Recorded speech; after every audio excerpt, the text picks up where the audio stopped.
tema de hoy es planificación y desarrollo en zonas costeras. Tiene, dado el nombre, dos componentes, ¿no? Uno sobre desarrollo, un poco ver el aspecto. Este es uno de los temas más amplios, de más diverso enfoque y obviamente más complejos para nuestra realidad, ¿no? Porque es lo que todos anhelamos en cierto modo, ¿no? Llegar al desarrollo. Y acá vamos a darle un enfoque a los espacios, porque en realidad el enfoque de desarrollo, el enfoque de planificación, son procesos que se tienen que llevar a cabo, ¿no? En alguna manera formales, otras informales. A veces no hacemos planificación. El tema del desarrollo implica adoptar medidas, adoptar modelos existentes e implementarlos en todo un proceso que no es de un gobierno, sino es un proceso continuo, ¿no? Entonces un poco vamos a ir viendo estos aspectos, y en la medida que quieran hacer algún comentario, aparezcan unas dudas, por favor participen, ¿ya? Entonces voy compartiendo y empezamos, ¿no? Entonces acá tenemos lo que es planificación y desarrollo. Empezaremos hablando algunos aspectos de lo que vendría a ser el desarrollo, o que están ligados al desarrollo. Uno de ellos tiene que ver con, digamos, un poco la definición que se pueda dar como un proceso de evolución, un proceso de cambio positivo, sea de un individuo, una sociedad, un país, una región, una provincia, un distrito, ¿no? O sea, hay dos maneras de concebir el desarrollo. Una desde el enfoque humano, o sea individuo, sociedad, y otra es desde el espacio ocupado, ¿no? Es decir, un distrito, una localidad, una provincia, una región, el país, un continente, ¿no? En todos ellos hablamos, y tenemos muchos casos.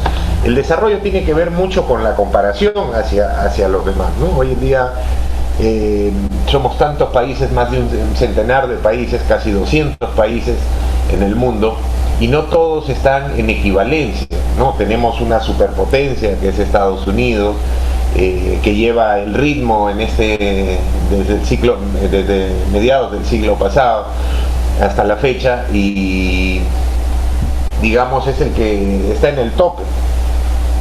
Y también tenemos países que están en el otro extremo, en la base, países, por ejemplo, como que se ubican en Oceanía, pequeños estados, Tuvalu, Manatú, en África, Somalia, Etiopía, que están en la parte inferior.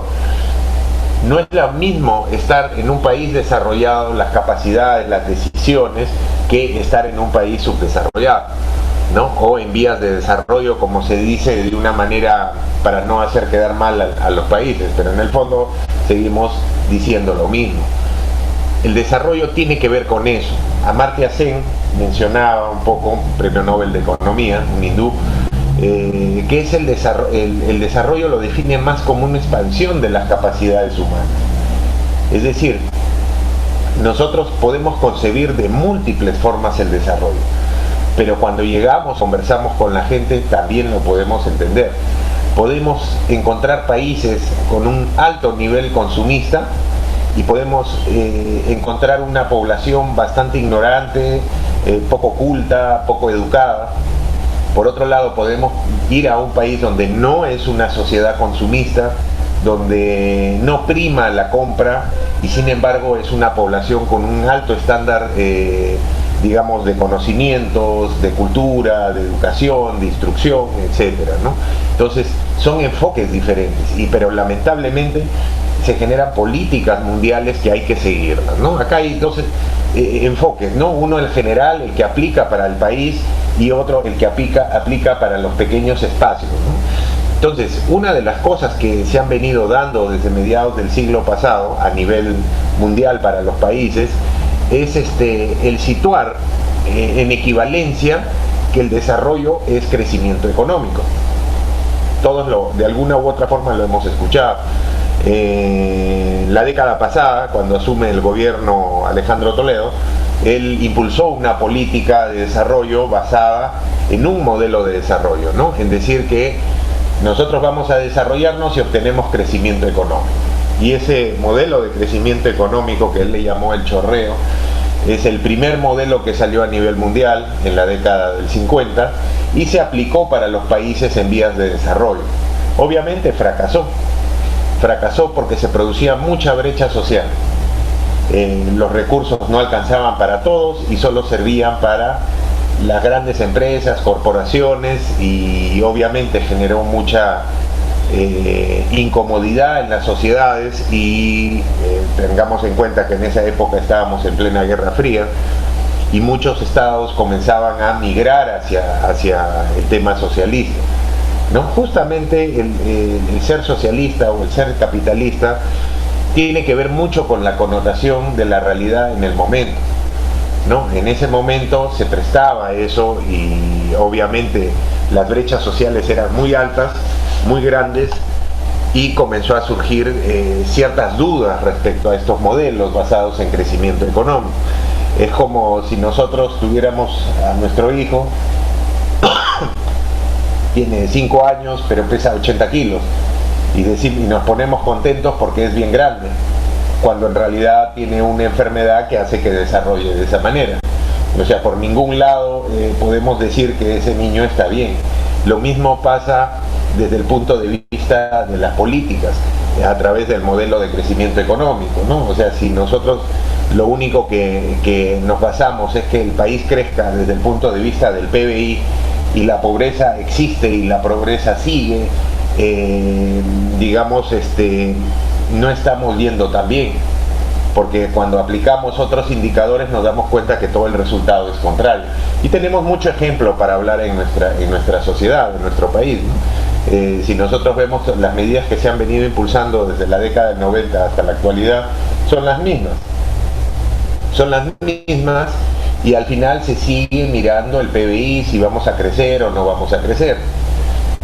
Cuando nos ponemos a mirar el tema educativo, nosotros nos damos cuenta que estamos dentro del quintil inferior a nivel mundial, ¿no? O sea, equivalencia con países como Haití, países como Somalia, como Etiopía, que, bueno, están sumamente atrasados, motivos por guerras, guerras internas, externas, hambrunas, etcétera, etcétera. En nuestro país no hay nada de eso, y sin embargo estamos muy mal en la parte educativa. ¿Cómo podemos hablar que estamos desarrollando si el nivel educativo es tan bajo en nuestra sociedad? Bueno, eso no te lo va a decir el indicador de ese modelo, simplemente te dice cuánto está el PBI, a cómo está avanzando el PBI. Y el PBI es simplemente la sumatoria de la producción de bienes y servicios en un momento dado en el país. Entonces ahí viene un detalle, vienen empresas de afuera, inyectan a la economía al hacer los proyectos, por ejemplo en el caso de minería, y el PBI salta. Y decimos estamos muy bien, ¿no? Y eso tiene sus consecuencias, ¿no? El desarrollo tiene que ser medible. Es decir, si hablamos de una evolución, estamos hablando de un cambio de estado en la situación. O sea, pasar de la situación A a la situación B en cierto tiempo. Y para ello tenemos que medir. El desarrollo tiene que medirse de alguna u otra forma, aplicando uno o varios indicadores. No hay un indicador en sí que sea el máximo indicador para medir desarrollo, porque es complejo el desarrollo. El desarrollo tiene bastantes aristas, ¿no? Y en teoría, para poder arribar al desarrollo, se requeriría aplicar algún modelo. Nosotros como sociedad, si no aplicamos un modelo, no es que se cae la situación o el estatus de un país. La gente sigue trabajando, la gente sigue comiendo, siguen abriéndose negocios y otras cosas. Por ahí hacen una pistita, por ahí hacen una vereda. Entonces transcurren décadas y alguna cosita más, por ahí surge un negocio de viviendas y otras cosas. Entonces, de alguna u otra manera, con modelo o sin modelo, los países de todas maneras van a ir ascendiendo desde el punto de vista del estatus, van a ir cambiándose. Pero la velocidad de cambio es lo que cuenta. Cuando hablamos que, por ejemplo, un gobierno está aplicando buenas medidas, se logran grandes cambios en poco tiempo. Cuando un gobierno no hace absolutamente nada, las cosas se mantienen, no hay mucha novedad, y eso es bastante claro para todos. Nosotros podemos elaborar un esquema en la cual tratemos de interpretarlo desde la perspectiva del desarrollo nacional, es decir, del desarrollo de nuestro país, pero no perdamos el enfoque, ¿no? Ahorita estamos hablando en una situación mega. Nuestro enfoque está para la zona marino-costera, y cuando hablamos de zona marino-costera tenemos que hablar de provincias y distritos costeros, y más que todo los distritos costeros, porque son las unidades de manejo territorial más pequeñas que se tienen en el país. Un centro poblado podrá tener un consejo menor tendrá un alcalde vecinal que ni siquiera recibe un sueldo, ¿no? O sea, es más un título enunciativo, en la cual no tiene una capacidad de decisión de gasto. La capacidad de decisión de gasto y los presupuestos los asumen los distritos. Entonces, nuestro enfoque, primero al macro, a nivel de país, pero de ahí tenemos que arribarlo al nivel de distrito para poder comprender cómo se puede materializar el manejo de un espacio. Nosotros tenemos el Estado peruano, y el Estado peruano busca algo en común. ¿Por qué ser peruano? ¿Por qué no, por ejemplo, la zona de selva se pliega al lado brasileño? ¿Por qué no se pliegan al lado colombiano o al lado ecuatoriano? Hay algo que nuclea las sociedades, y es por qué ser un Estado, y esa situación tiene que encontrarse desde el punto de vista de los intereses comunes, y hay dos intereses comunes macro que tenemos absolutamente todos los habitantes, y es obtener el bien común desde el punto de vista colectivo, y es obtener la seguridad colectiva. Porque de lo contrario, ¿por qué ser un ciudadano? ¿Por qué no ser alguien libre del mundo, ¿no? O sea, tiene que haber un elemento que nos interese juntarnos y formar un Estado y decir con orgullo soy peruano, o no serlo. Y eso es justamente el bien común y la seguridad colectiva. Entonces, todos los anhelos y aspiraciones de la sociedad tienen que estar imbuidos de este bien común y seguridad colectiva. Y esto va a conformar para la política de Estado los intereses nacionales, aquello que se tiene que hacer para lograr esto. Si no contribuye a esto, sobremanera, o sea, en gran medida, pues sencillamente está mal diseñado. Nosotros en el Congreso hemos visto en las últimas décadas la cantidad de proyectos para denominar interés nacional a ciertas cosas. Hasta una bebida, nombrarla de interés nacional, un baile del huayno que se nombre como interés nacional, 5 empresas mineras las nombraban como intereses nacionales que sigan operando, y esos no son intereses nacionales. Los intereses nacionales tienen que apuntar directamente al bien común. O sea, un interés nacional, por ejemplo, mantener la soberanía alimentaria y la seguridad alimentaria de la nación, es decir, seguridad alimentaria, que a nadie le falte comida; soberanía alimentaria, que nosotros produzcamos nuestra propia comida. Entonces, eso sí tiene una naturaleza de interés nacional. Entonces, preservar la seguridad pública, por ejemplo, eso tiene que ver con un interés nacional. Pero lo otro es muy accesorio y no tendría esa categoría macro para ser denominada interés nacional, porque eso implica, al ser denominado interés nacional, que los recursos le den una mayor atención a esos elementos. Entonces, este bien común y esta seguridad colectiva debe traducirse como una política de Estado. Pero esta política de Estado va a ejecutar a través de sus instituciones públicas, a través de todo un marco normativo que se va a generar. Y ahí viene un tema. El Estado no es inerte, el Estado es como una institución. En realidad, quien lo maneja es justamente quien va a darle ese enfoque, y nosotros cada 5 años elegimos quién lo va a manejar, quién va a ser el administrador del Estado, ¿no? Desde presidente, sus ministros, bueno, los ministros no tanto, pero el presidente, su plancha presidencial, que al menos va a ser la cara de momento. El presidente en teoría se tendría que mantener los 5 años, en teoría. Miren, ahorita hemos pasado por 3 presidentes muy rápidamente. y el próximo año estaremos con un cuarto presidente, en un periodo de menos de 5 años. Y luego tenemos el Congreso, donde ahí elegimos más de un centenar de personas para que nos represente y den enfoque a estos intereses nacionales, que es justamente la chamba del Congreso, ¿no? O sea, sacar normas que apunten hacia eso, hacia ese bien común y hacia esa seguridad colectiva. Pero son estas personas justamente las que van a llevar a cabo esta política de Estado.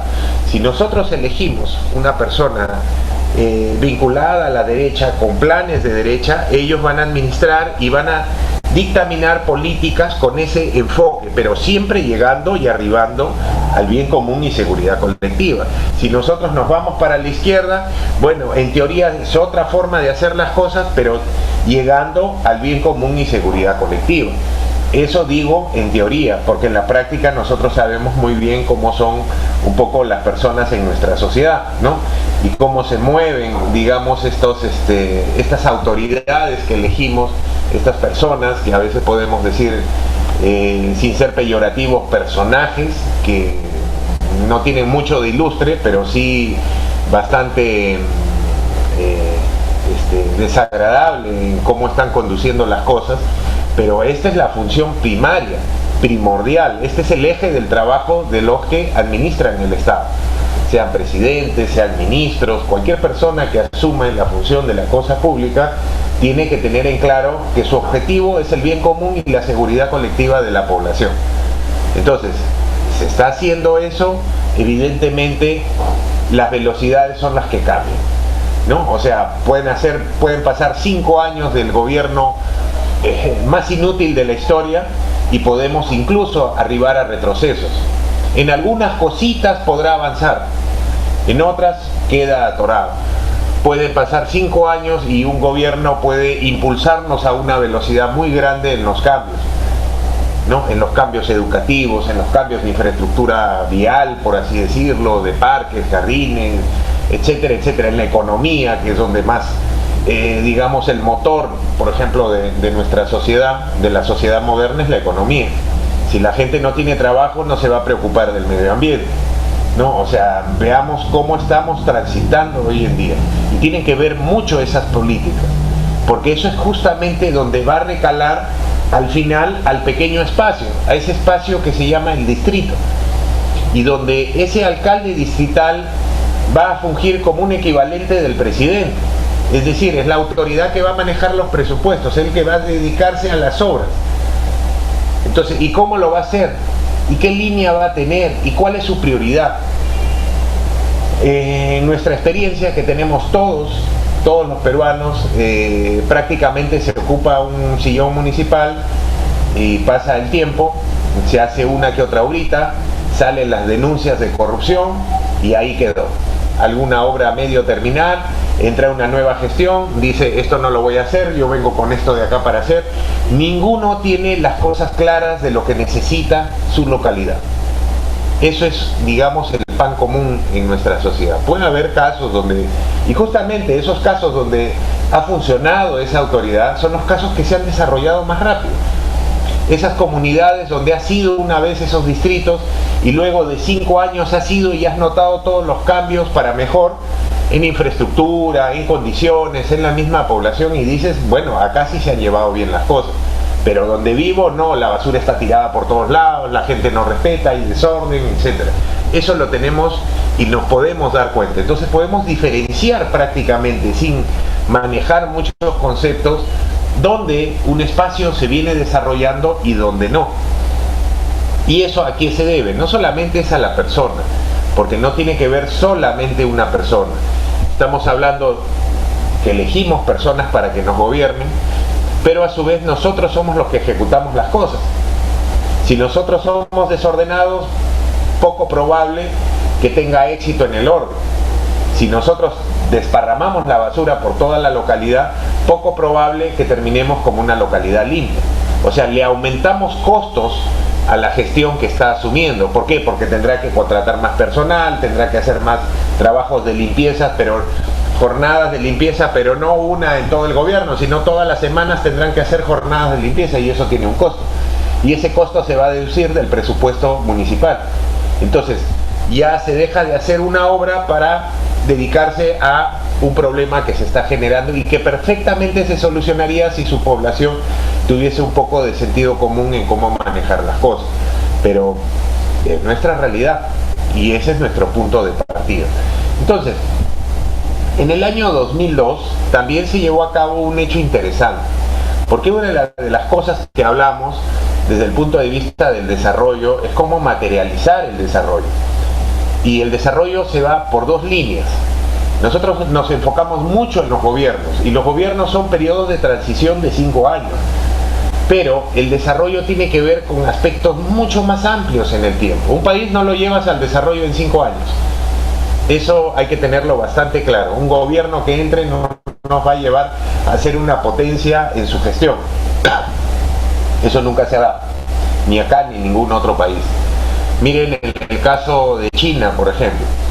En China, acabando la década de los 30 del siglo pasado, 1937, por ahí, se hace un congreso donde participa Mao, y el líder chino de ese momento, revolucionario, todavía no había asumido el gobierno, pero hizo un discurso y está plasmado en sus obras.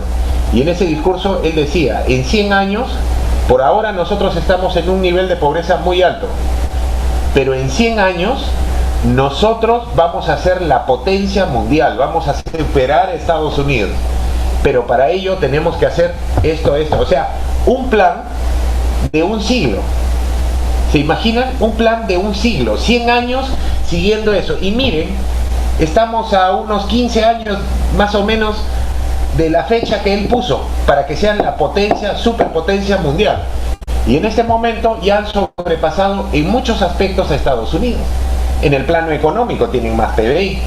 En el plano militar ya están alcanzándolo en tecnología. En tecnología del espacio ya están llegando también al espacio. O sea, ya China no es la China antigua, la que decías, el producto chino es más... O sea, China te produce bajo dos estándares.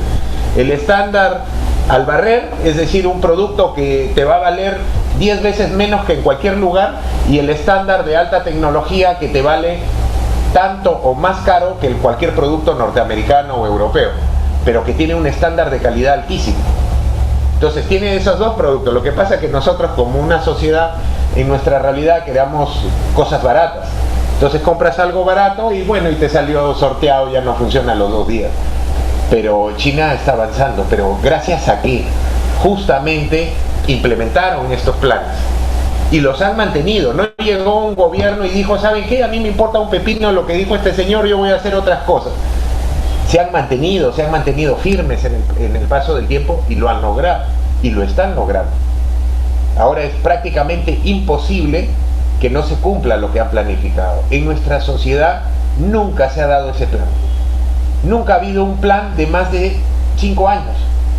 Todos han sido planes muy cortos. Es decir, entraba una autoridad y ese era el plan, lo que iba a hacer, pero ni siquiera un plan. Eso es lo curioso. O sea, pero el hecho que en el año 2002 hemos tenido lo más cercano a un plan. Es decir, y un plan se trabaja no con un gobierno, se trabaja con todas las posibilidades de gobierno, es decir, los grupos políticos. Obvio, cuando se hizo el acuerdo nacional se excluyeron grupos políticos, no se dejaron participar a ciertos grupos políticos. Pero aún así el trabajo participativo de varios le da una validez. Y es lo más cercano a un plan, lo más cercano. Y lo bueno es que en estos 20 años que han pasado, casi 20 años, se han venido siguiendo. Pero uno dirá, pero en 20 años ya tendríamos que ver grandes cambios. Y no es así. ¿Por qué?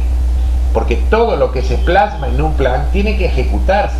Y no todo lo que se plasmó se ejecutó.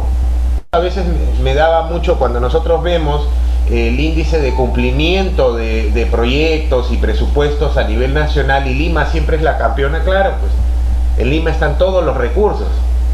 Para un alcalde ir a hacer gestión al Ministerio de Economía es muy diferente que un alcalde distrital. En principio ningún alcalde tendría que ir. Esos presupuestos se tendrían que manejar desde acá. O sea, ese es el criterio de descentralización. Siempre se ha dicho, pero nunca se ha hecho. Lima sigue centralizando los recursos del país. Pero ¿qué nos interesa de acá? este término, desarrollo integral, armónico y sostenido del país, porque acá ya está incluyéndose un aspecto de manejo ambiental.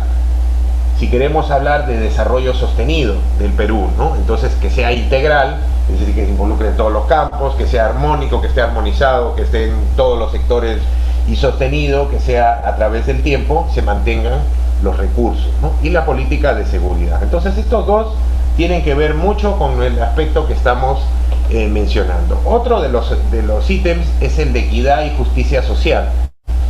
Reducción de la pobreza. Nosotros nunca podemos hablar de un tema ambiental si no estamos hablando del tema de pobreza.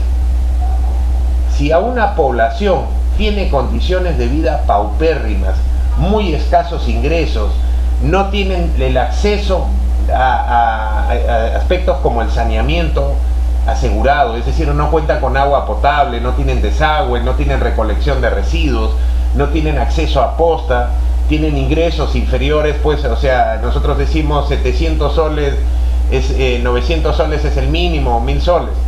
Ya, pero gran parte de la población peruana tiene ingresos de 300 o 400 soles al mes. Y eso estamos hablando de 10 soles o menos incluso al día. Y tiene que mantenerse una familia con eso. O sea, esa es la condición de extrema pobreza que se vive. Entonces, esa persona que vive en esa condición no está interesada en el tema ambiental, tiene otro nivel de preocupación y es lo normal. Si en este momento te quedaste sin trabajo, no te vas a preocupar en ir a una marcha por el medio ambiente, te vas a preocupar en conseguir el trabajo porque tu familia te está presionando porque necesitan comer, si tienes hijos y todo eso, o sea, eso es entendible. Por eso que este aspecto de reducción de la pobreza es clave y necesitamos abordarlo en cada espacio costero, porque no todos tienen el mismo nivel de ingresos y no todos tienen se encuentran en la misma situación de pobreza. Si nosotros comparamos, por ejemplo, Huachaco, Buenos Aires, Salaberry y Puerto Morín, ¿no? Tomando acá de la región algunos ejemplos, ¿no? Entonces, Huachaco, Salaberry, Buenos Aires, Puerto Morín. No toda la población, y nosotros promediamos el nivel de ingresos, la situación, condiciones de vida de la población, no todos tienen el mismo nivel. Y eso es obvio. Van a haber algunos, o sea, solo en la franja costera. Por ejemplo, Huanchaco es un distrito, pero que involucra también el Milagro, y ahí ya no estamos hablando de zona costera. O sea, está muy al límite de la zona costera, ¿no? O sea, ya está por arriba, por así decirlo, de la zona costera continental. Pero Huanchaco sí es zona costera litoral. Entonces, en ese caso, solo esa población litoral, y nosotros evaluamos las poblaciones litorales, lo mismo pasaría a Salaberry. Salaberry, los que viven en la parte de abajo, Alto Salaberry, no cuenta. Y evaluamos las condiciones de vida, son completamente diferentes. El acceso a medios, el nivel de ingresos y todos esos aspectos no son los mismos. Lo mismo pasaría con Puerto Mori. Puerto Mori es un concejo menor que pertenece al distrito de Virú. El nivel de ingreso también va a ser indiferente si nosotros promediamos toda esa población y sacamos un valor, ¿no? Por ejemplo, un valor del ingreso económico, un valor del nivel educativo, el acceso a salud, etcétera, etcétera, varios indicadores. Entonces, para poder avanzar en una localidad con temas de desarrollo, tenemos que hacer otra cosa, la priorización de acciones.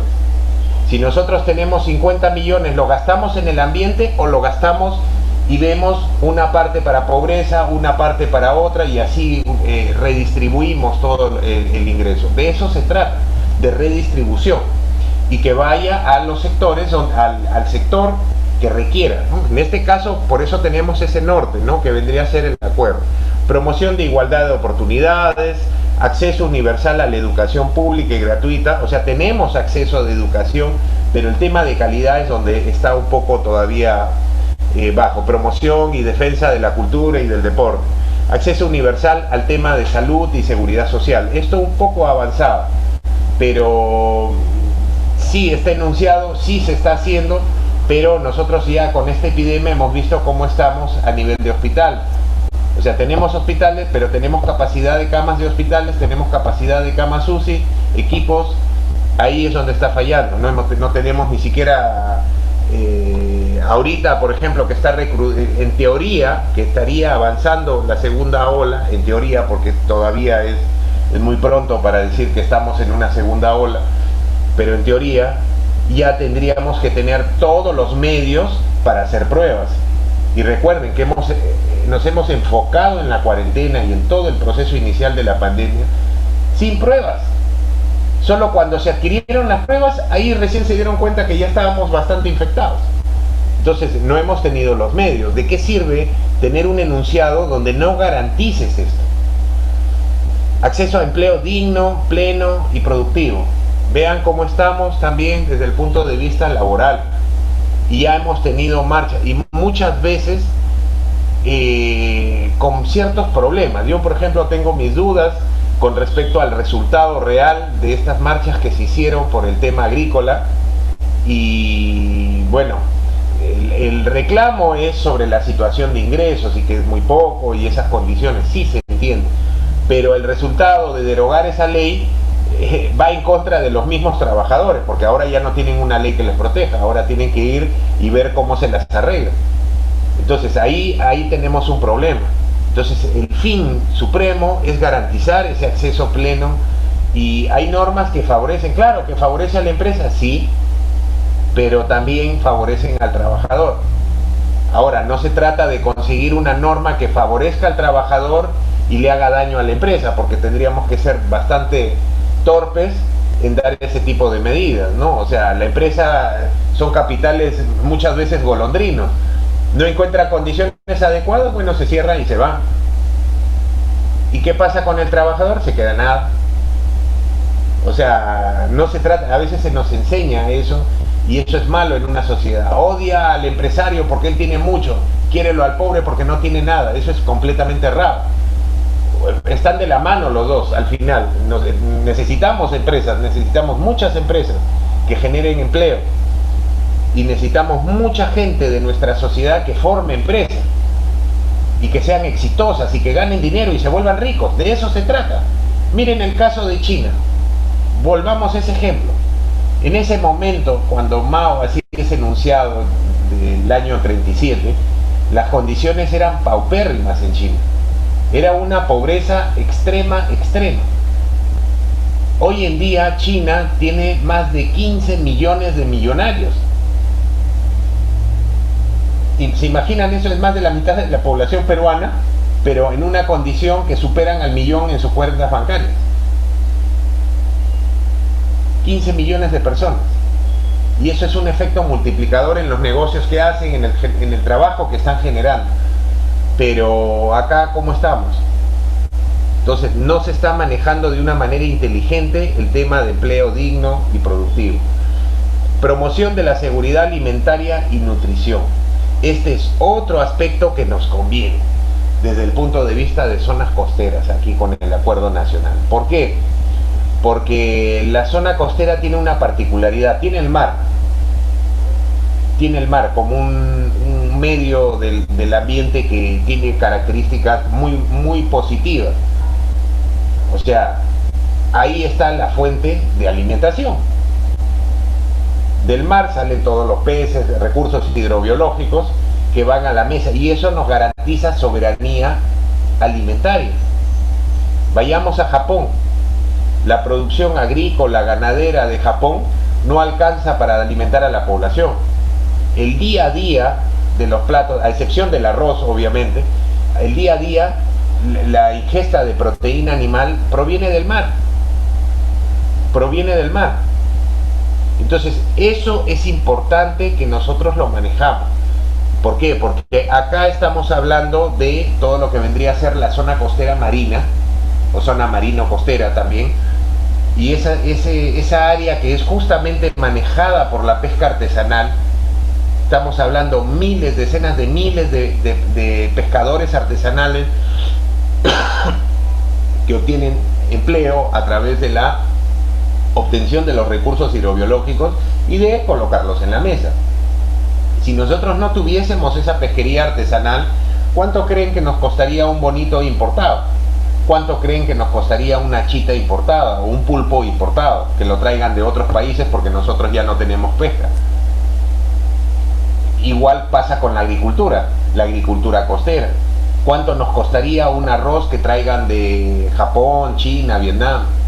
¿Cuánto nos costaría el kilo? Ahorita el kilo está, qué sé yo, pues 2 soles, 3 soles.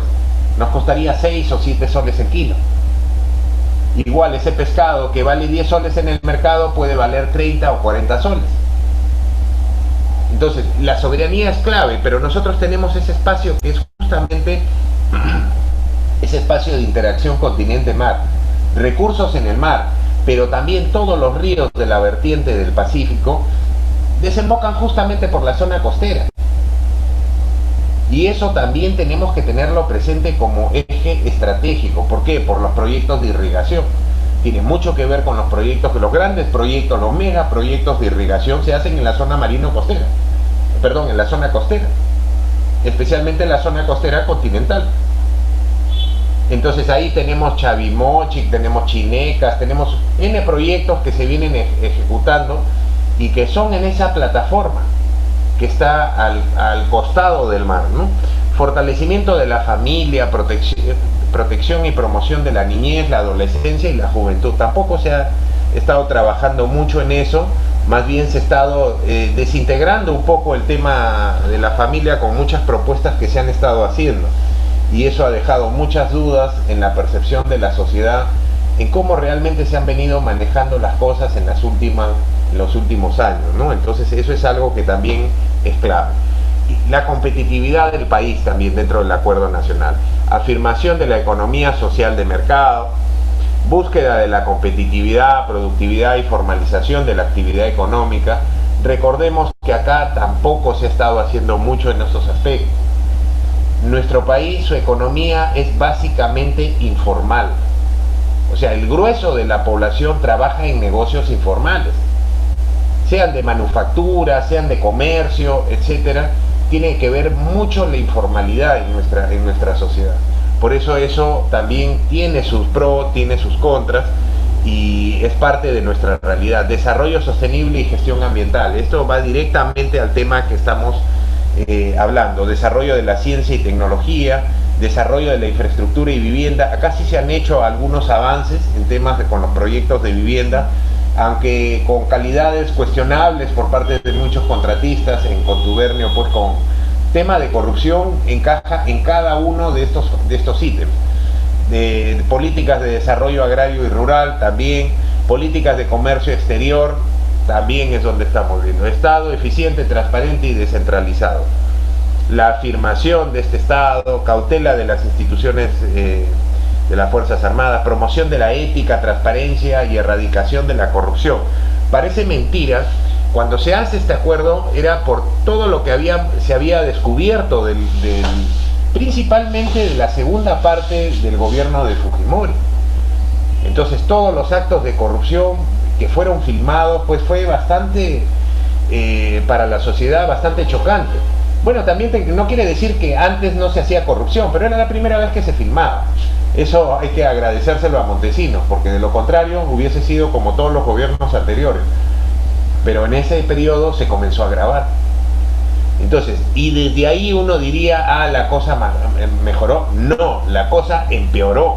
La sociedad, los actos de corrupción son más frecuentes y son más, digamos, descarados. Un gobierno va ganándole al otro en corrupción. Y lo triste es que sí sigue hablando de la década del 90 y no se ve la corrupción que existe hoy en día, que es descarada. Tanto del gobierno central, Congreso, Ministerio Público, municipalidades, es una corrupción completamente descarada. Y eso influye en el desarrollo. No puede generarse desarrollo de ninguna forma. No podemos hacer manejo de zona costera bajo ninguna circunstancia si existe corrupción. No funciona. Ese es el aspecto teórico del asunto. Que tiene que haber, imagínense, pues queremos hacer manejo de zona costera y se hace tráfico de tierras de playas. Y se fue al tacho de la basura, todo quedó en papelito, en buen proyecto, pero la autoridad les vendió los terrenos a un tipo que va a construir viviendas, o a otros que invadieron, les dio los títulos y los formalizó. ¿Cómo quedamos entonces del manejo y eso es lo que se enfrentan todas las personas que están en las instituciones, sea públicas o privadas, y que quieren promover un manejo integral y racional de la zona costera, que las actividades sean exitosas desde el punto de vista ambiental y de la sostenibilidad? Lo que se enfrentan es a esto. Todo el día estas sorpresas, cuando se saca una ordenanza, se saca una nueva norma, y de repente de la noche a la mañana ves que están construyendo en el lugar donde se habían comprometido a mantenerlo no construido. Y esa es nuestra realidad. Poco se puede hacer, ¿no? Erradicación de la producción, tráfico ilícito de drogas, eso bueno y es obvio.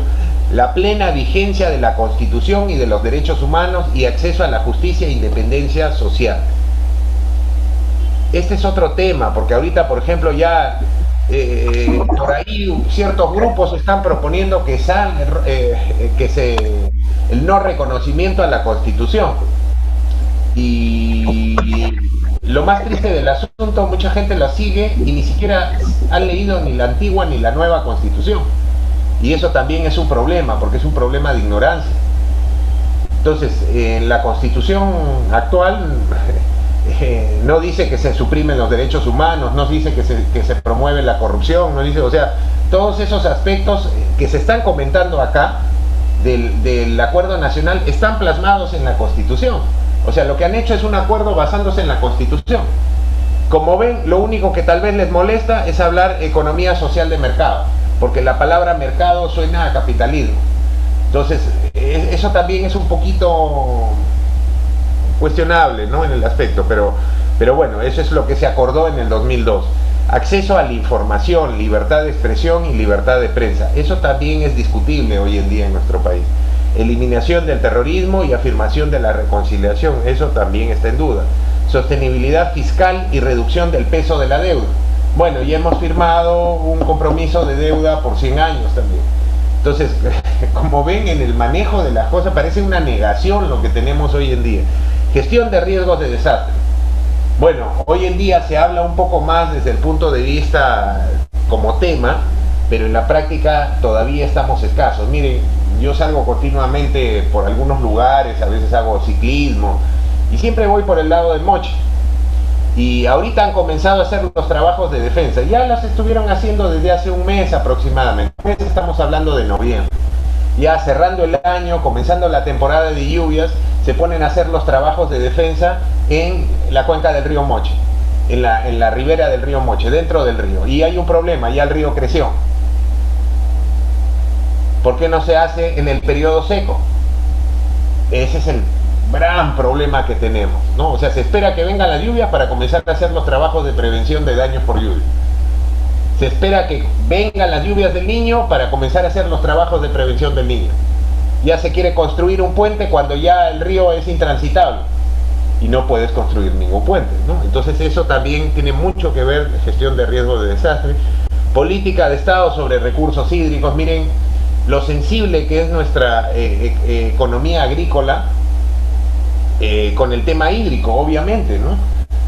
Y se ha estado pasando, recién se está saliendo del tema del estrés hídrico. Nosotros hemos estado en emergencia hídrica todo el año por el evento La Niña. Entonces ahorita ya comienza, entonces hay cosas que sí han estado mejorando. En muchas comunidades de la sierra se han estado implementando, por ejemplo, depósitos en agricultores, pequeñas piscinas ahí para almacenar agua y para asociarlo también a proyectos acuícolas como cultivo de truchas y otras especies, y lo cual es positivo. Y así debe ir manejándose un poco el tema, pero también el recurso hídrico también juega un rol con el uso del agua, el interés. No hay muchos actores que tienen interés por el agua, no solamente el agricultor, no solamente las plantas de tratamiento de agua para potabilización, también están actividades económicas como la minería, por ejemplo. Y hay un problema, la minería se hace en las cabeceras de cuencas, donde están las nacientes de los ríos. Y ahí tenemos un problema todavía bastante álgido, ¿no? Entonces, y no solamente es de disponer del agua, sino de la calidad del agua. Y ahí sí hay un problema compartido, porque tanto minería como agricultura son los principales contaminadores del agua. Agricultura a través de todos los plaguicidas que vienen usando, ¿no? Ordenamiento y gestión territorial, ese es otro aspecto que tenemos. Todo lo que vendría a ser el manejo del espacio tiene que ver con el ordenamiento territorial y la gestión ambiental, ¿no? Entonces, gestión territorial, ¿no? Todo lo que es el manejo del territorio. Acá nosotros ya estamos arribando a muchos planes de manejo desde el punto de vista del ordenamiento territorial, planes de ordenamiento territorial, pero con un gran problema, que no se pueden viabilizar, porque el territorio ya está ocupado y mal ocupado. Es decir, tenemos muchas, ¿cómo se llama?, nuevas localidades, nuevos hasta distritos que se quieren llamar, sobre la base de invasiones y tráficos de tierra en muchas zonas de quebradas, por ejemplo. Y este tema de ordenamiento nos lleva al tema de desastres. ¿Dónde han ubicado? En las quebradas. Y de ahí hay que defender, de ahí hay que mucha gente que habita en las riberas de los ríos y muchas poblaciones que se están asentando en la zona costera litoral, bien pegados a la playa, a 5 metros, 10 metros de la playa. Entonces eso es un tema de ordenamiento territorial. Y eso lo veíamos la vez pasada con el tema de las zonas, con las construcciones que se hacen. Por ejemplo, cada distrito quiere hacer turístico, y para hacerlo turístico desde el punto de vista de sus playas, nada se le ocurre mejor que construir sus malecones, que son tremendas estructuras de concreto montadas sobre las playas. El mar sale, revienta en las estructuras, se lleva todos los sedimentos y la tumba. Lo que ha pasado en toda la costa peruana, no solamente acá en Huanchaco, por así decirlo, en Buenos Aires. Eso está pasando en Máncora, eso está pasando en Punta Sal. Al menos los lugares que he visitado por ahí, y ya están que se caen todas las infraestructuras que han construido. ¿Dónde? En la playa. El mar no tiene el nivel que estás viendo ahora. El mar va a bajar o va a subir según las circunstancias. Y en el momento que sale, ahí se lleva las instalaciones. Por eso no se debe construir en ese. Y eso es ordenamiento territorial. No se cumple. Sociedad de la información y sociedad del conocimiento, ¿no? Eso también tenemos que ver. Y acá veamos un poco el esquema sobre lo que vendría a ser el desarrollo, ¿no? El aspecto que veíamos, bien común y seguridad nacional, entonces tiene que estar enmarcado en estos aspectos. El eje económico, el eje social y el eje ambiental. La interacción de lo económico con lo ambiental nos lleva a un empleo racional de los recursos naturales, desde el punto de vista del criterio de racionalidad. Por ejemplo, la actividad pesquera. ¿Cuánto es lo que tiene que extraer a través de una cuota para no afectar las poblaciones de peces? Entonces, de esa manera se está llevando bajo un criterio. Si yo solamente extraigo los recursos pensando solo en la economía, pongo en daño este aspecto. Trabajar uno aislado del resto nos lleva a errores.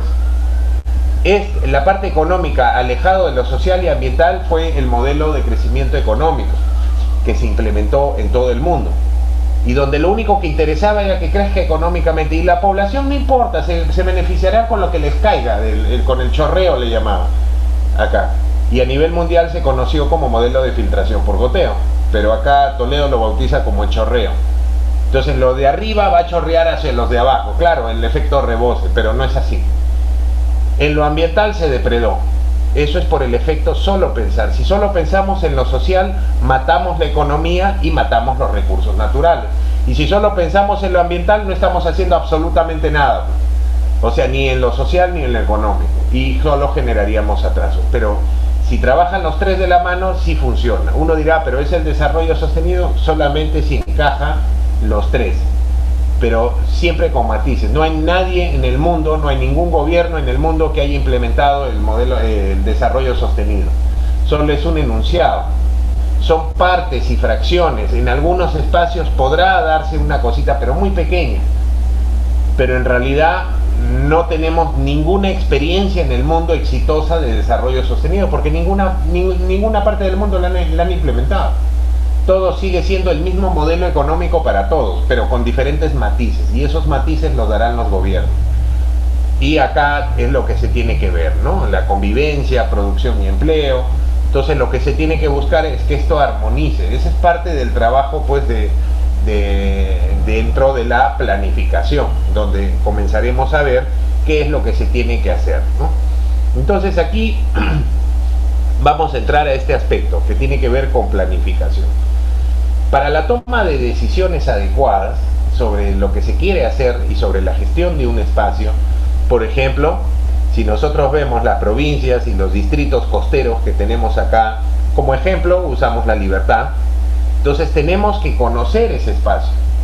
No existe planificación sin conocimiento de la realidad, tanto local, lo que pasa en cada uno de estos distritos, lo que pasa en cada región, lo que pasa a nivel nacional y lo que pasa a nivel mundial, porque no somos una isla. Muchos proyectos nos van a afectar en localidades que tienen que ver localidades costeras. No podemos desconocer, no podemos ser ignorantes de lo que está pasando y está ocurriendo en el mundo, porque hay cosas que están pasando. Algunas serán conocidas como amenazas, pero otras pueden ser oportunidades. Es como el enfoque de la globalización. Muchos comenzaban a decir la globalización mala, contra la globalización, no a la globalización. Y otros decían, bueno, viene la globalización, hay que aprovechar, hay que colocar nuestros productos, hay que generar empleo. O sea, cada quien tiene enfoques diferentes, ¿no?, en ver las cosas. Pero oportunidades y amenazas están ahí. Y tenemos que entenderlas. Lo mismo, lo que está pasando a nivel nacional. Nosotros no podemos manejar una zona a espaldas de la coyuntura nacional. No sabemos por cuáles son los ejes que van a primar en las decisiones del gobierno. Por ahora no sabemos lo que está pensando hacer el gobierno en estos días, en este periodo de transición, en estos meses. Y tampoco sabemos quién asumirá el gobierno el próximo año, por 5 años, y si es que tampoco no lo van a vacar. Pero en cualquiera de los casos necesitamos tener un conocimiento de lo que está ocurriendo, de las medidas que se están dando, de las normas que se están derogando y las normas que se están manteniendo y las que están poniéndose en bandeja. Eso es importante para poder hacer gestión. Y obviamente necesitamos conocer lo que está ocurriendo realmente en cada uno de los lugares. Porque lo que pasa, por decir, en Rasuy no es lo mismo que lo que pasa en Virú, no es lo mismo que lo que pasa en Trujillo. Cada provincia tiene sus aspectos que hay que considerar, ¿no? De playa, desde la topografía, desde si hablamos de proyectos que se puedan impulsar en el tema marino, igual, ¿no? Nosotros acá, por ejemplo, tenemos islas, las Islas Guañape. Entonces pueden constituir en un eje de desarrollo para las localidades cercanas o no, simplemente. Si nosotros tomamos el ejemplo de Paracas, de Paracas y al frente tienen las Islas Ballestas, las Islas Ballestas les deja un beneficio de ingreso a esa localidad, pero a su vez también genera empleo. Genera empleo masivo, porque no es solamente la gente que va a la isla y paga un boleto, no es solamente el operador turístico que tiene un empleo y da trabajo a otras personas, es también los restaurantes que se tienen que habilitar, los hoteles. Y si pones hoteles, restaurantes y la gente se queda en la noche y no va a ir a las islas, otros pondrán una discoteca, otro un pub, y así se va diversificando los negocios. Otros diseñarán y harán artesanías, pero la mayoría son del lugar. Así que el beneficio es para el lugar. ¿A partir de qué? De un recurso natural, de un elemento natural, de la naturaleza que tenía esa comunidad de la zona costera, esas islas. Bueno, acá tenemos lo mismo. Recién en estos últimos 5 años prácticamente se está comenzando a trabajar el tema turístico en Guañape, y eso ya de por sí es una oportunidad para los pobladores de Puerto Montt. A su vez también para algunos extractores, porque también van y pescan por ahí. Pero el tema turístico es más interesante porque genera oportunidades directas y reales a mayor cantidad de personas. Un pescador solamente trabaja con el que le compre el pescado y con el de la cámara. Más allá, no. pero el turismo trabaja con restaurantes, alojamientos, diversión, educación, producción de artesanías, etcétera, etcétera. Vean la cantidad de elementos que están vinculados a un sector. Entonces te ayuda a diversificar y te genera empleo masivo en la zona. Eso es importante conocer, qué es lo que tiene un lugar. Pero no todos los lugares son turísticos. No todos los lugares son para hacer turismo. Hay lugares donde no vas a hacer turismo. Es como pensar que Buenos Aires lo vamos a hacer un emporio turístico. No tiene ni pies ni cabeza pensar eso. Buenos Aires es una zona habitada simplemente y en muy alta degradación, tanto la parte sur como la parte norte, y la parte que está ligada a la costa pues ya sencillamente deteriorada por el mar. Entonces ahí no vas a hacer, nadie va a ir a pararse en el molón, en el empedrado que han hecho ahí, el enrocado, y a hacer turismo, ¿no? No es lo mismo que Huanchaco. En Huanchaco ya hay hasta un concepto turístico. Entonces no todos los lugares van a desarrollar eso, no todos los lugares tienen ese potencial, pero los otros lugares tendrán otro potencial, será cuestión de descubrirlo. Y otros pueden tener varias cosas a la vez. Caso de Salaverry, ahí hay un puerto, hay actividad portuaria, pero también están aprovechando el tema turístico de las playas. Entonces, depende mucho del lugar donde se encuentra, pero para eso tiene que tomarse este conocimiento de la realidad. Y esto me va a ayudar a manejar ese conocimiento. Yo no puedo hacer absolutamente nada de planificación si yo no conozco nada. Si no hago un plan vacío. Y eso se ha evidenciado en muchas oportunidades, como una anécdota también de campo. Una vez llegan a un asentamiento humano a hablar sobre el manejo del agua. Llegan los especialistas de la empresa de agua y comienzan a dar las charlas sobre cómo tienen que usar el agua, cuando se duchen, cuando cierren el caño, tienen que mantener siempre el caño cerrado porque el agua es vida y todo lo demás. Se tiró el expositor como una hora hasta que una señora se levanta y le dice: en este sector no tenemos agua, nosotros la compramos de un camión cisterna. Y se les fue al tacho de la basura todo el rollo que les estaban dando, porque no tiene lógica. ¿Por qué? Por un desconocimiento de la realidad del lugar. Entonces, solo así podemos tener algún tipo de éxito con los planes que se hagan. Entonces, implica levantar información, implica conocer. Ese es el primer paso. No se puede hacer planificación si yo no conozco la realidad de un lugar.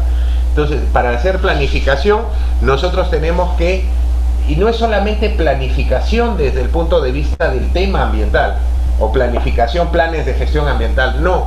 Estamos hablando de la integralidad, es decir, los planes de desarrollo de estas localidades tienen que incorporar el concepto ambiental. Si nosotros volvemos acá, o sea, si queremos lograr lo ambiental, tiene que venir de la mano con lo social y económico. Es la única forma que funciona. El empresario no está interesado en el tema ambiental por ser ambientalista. El empresario le interesa el tema ambiental para que no le pongan una multa. Así de sencillo. Entonces tiene que venir de la mano la ganancia, el tema económico en el tema ambiental. Muchas estrategias a nivel nacional de manejo de planes ambientales se han ido al tacho de la basura por pensar que, por ejemplo, hay que conservar al pajarito tal porque es bonito, porque es parte de nuestro patrimonio. No, eso no funciona. Tienes que hacer ver cómo gana alguien conservándolo, no talando el árbol, no contaminando el río o aprovechando los recursos que se tienen, pero tienes que hacerle ver cómo gana, igual que a un empresario. ¿Cómo gana el empresario? Ah, bueno, no te ponen tantas suites de multa si es que te atrapan contaminando, entonces le conviene no contaminar, y para no contaminar tendrá que contratar a especialistas, tendrá que hacer equipamiento de su infraestructura, etcétera, etcétera. De esa manera el empresario gana. El empresario gana manejando el tema ambiental, obteniendo algún tipo de norma o certificación desde el punto de vista de calidad ambiental. ¿Pero por qué lo hace? ¿Porque quiere estar a la saga en eso? No, porque sus clientes lo obligan. En Europa sus clientes van a ver si tiene sellos ambientales. ¿Por qué? Porque la cultura del consumidor es más alta que la nuestra. Nosotros no podemos ver al mundo con ojos de peruanos, tenemos que verlo con ojos del país al que nos estamos refiriendo, si queremos tener éxito en las cosas, ¿no? Lo mismo, yo no voy a ir como especialista a una comunidad para evaluarlos y con mi criterio y mi pensamiento. Yo tengo que tratar de entender cómo piensa la gente y sobre esa base trabajar. Porque son maneras y realidades diferentes. Y peor aún si hablamos de otros países. Entonces, en otros países opera el criterio del sello del consumidor. Y el consumidor es muy fuerte. El consumidor castiga a las empresas. Y si la castigan a la empresa de allá, esa empresa ya no va a importar de acá los productos. Y sencillamente, al no importar los productos, bueno, esta empresa puede verse afectada con pérdidas de varios millones. Ahorita tenemos un ejemplo, ahorita en este mismo instante en nuestro país, lo que ha pasado con los panetones. No sé, todos se han enterado, me imagino, ¿no? Lo que pasó con Donofrio. El castigo que se puede hacer a través de la publicidad y a través del consumidor. No creo que esta Navidad muchos compren panetón Donofrio. Algunos sí, no les interesará y comprarán igual, pero otros no. Otros sencillamente, no, si esto puede tener, yo por ejemplo digo, si esto podría tener moho, estar contaminado, las autoridades están diciendo, recomendando que no lo compren, entonces, ¿para qué voy a correr el riesgo? Aparte, no es el panetón más barato, sino por el contrario, es uno de los más caros. Entonces, comprar otro. Total, hay mucha oferta de panetón. Pero ¿qué le pasa a esa empresa? Esa empresa es castigada. Esa empresa es castigada, ¿por qué? Por no haber ejercido la calidad en su proceso, por haber sacado lotes que no han verificado. Tal vez lo que hicieron es mal almacenamiento, lo produjeron a mucho tiempo, no lo manejaron en lugares adecuados. Entonces paga el precio. Lo mismo pasa con productos, por ejemplo, donde se enteran en el tema ambiental, por decir, habían productos como, por ejemplo, que se han fabricado en Malasia, donde están los orangutanes, y por el tema de la palma aceitera has destruido el hábitat. Y bueno, y hay una campaña muy fuerte en Europa para no comprar los productos de esas empresas vinculadas a los productos, las materias primas obtenidas por palma aceitera. Y nosotros no estamos lejos, porque acá la selva, media selva, ya se está sembrando palma aceitera. Entonces, tiene mucho que ver la conducta del consumidor, pero es la que le da el ritmo a la empresa, porque es el cliente. Entonces, de esa manera el empresario se mete al tema ambiental. De lo contrario, no le interesa. Lo mismo pasa con el tema social, el tema empresarial, que es una pugna, sí, pero también se tienen que buscar los mecanismos en los cuales ambos ganen. No se trata de una estrategia uno gana, uno pierde, porque eso no funciona. Gana el empresario, pierde el trabajador, no funciona. Gana el trabajador, pierde el empresario, tampoco funciona.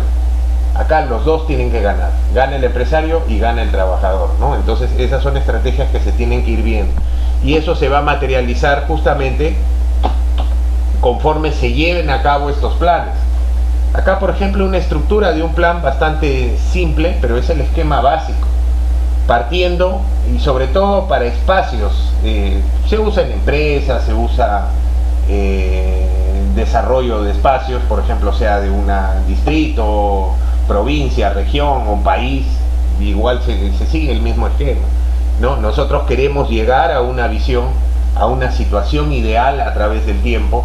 Por ejemplo, lo que mencionaba Mao para China en el 30 y tantos, era esa visión que él tenía, esa visión que en 100 años China iba a hacer tal cosa, China iba a hacer... Eso se llama enunciado visión.